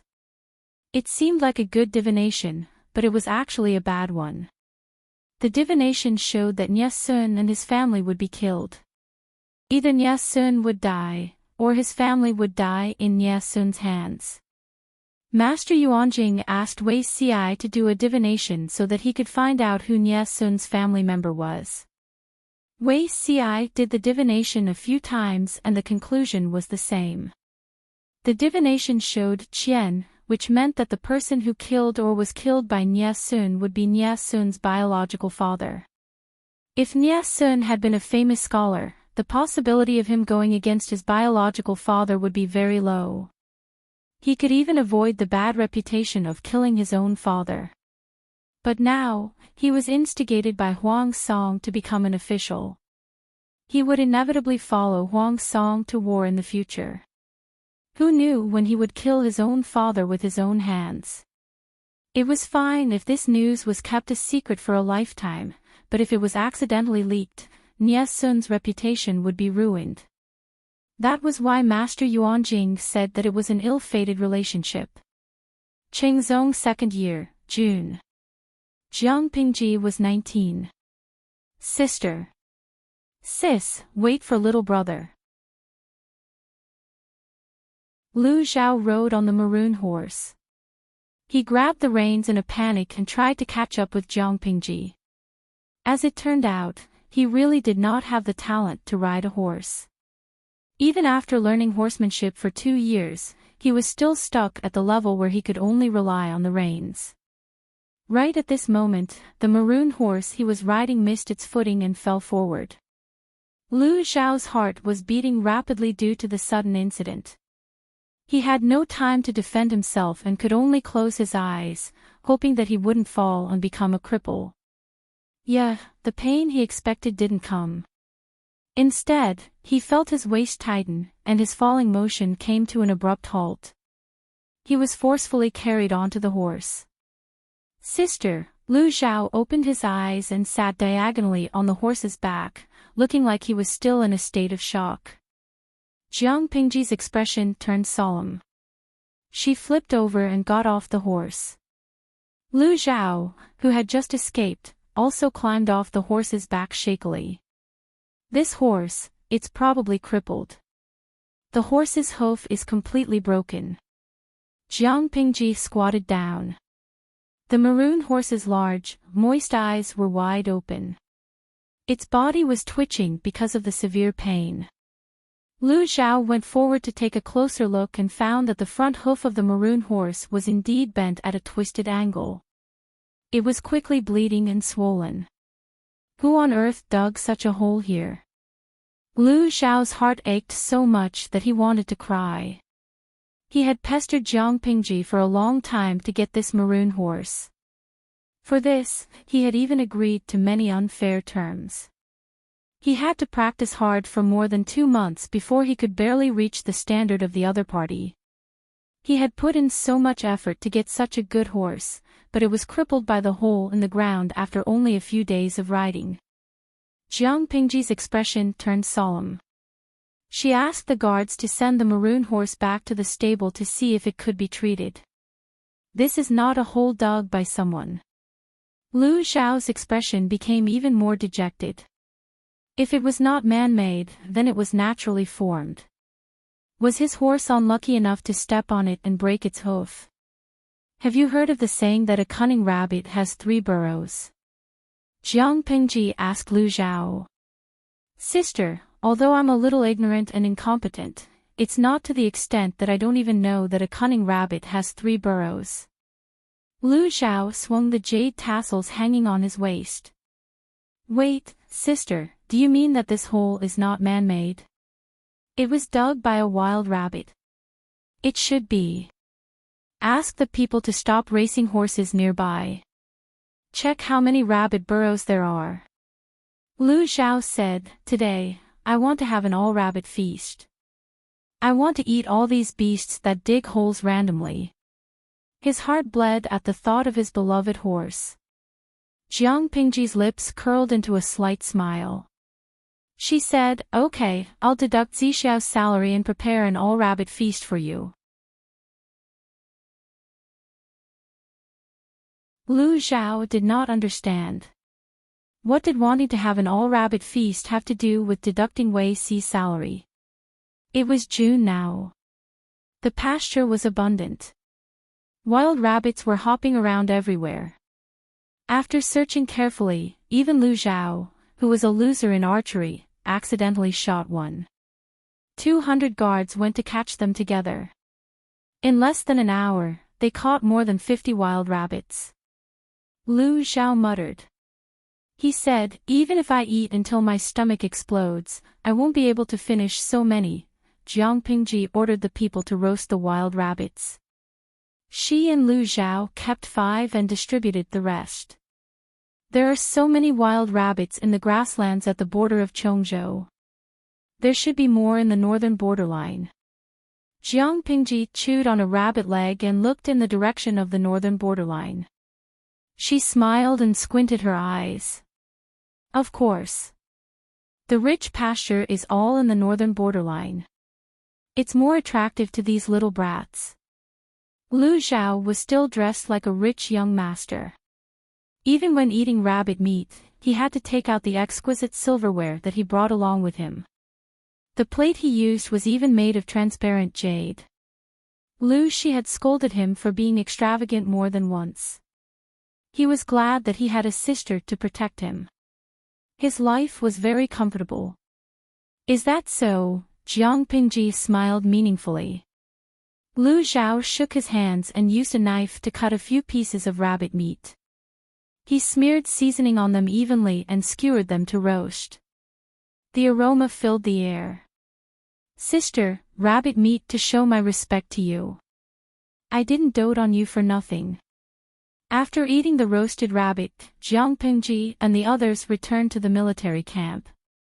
After 3 to 4 years of development, the northern borderline gradually recovered from the blow of the horse plague. The major horse farms also began to produce war horses. In less than 3 years, they would have the capital to command the Central Plains. Jiang Pingji wanted to take advantage of the golden opportunity before the northern borderline could catch its breath. She wanted to be the first to crush them on the grasslands. Dongqing was already divided. Each feudal lord had their own army. It was not that the northern borderline did not have the power to dominate the Central Plains. However, as long as Jiang Pingji was around, they could only dream. You're tuning into the LoveLore Library YouTube channel. We're so grateful for your support, and don't forget to subscribe to join us on this incredible journey through captivating stories.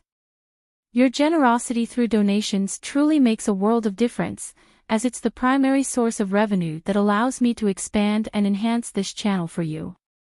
Thank you from the bottom of my heart for being a part of this adventure.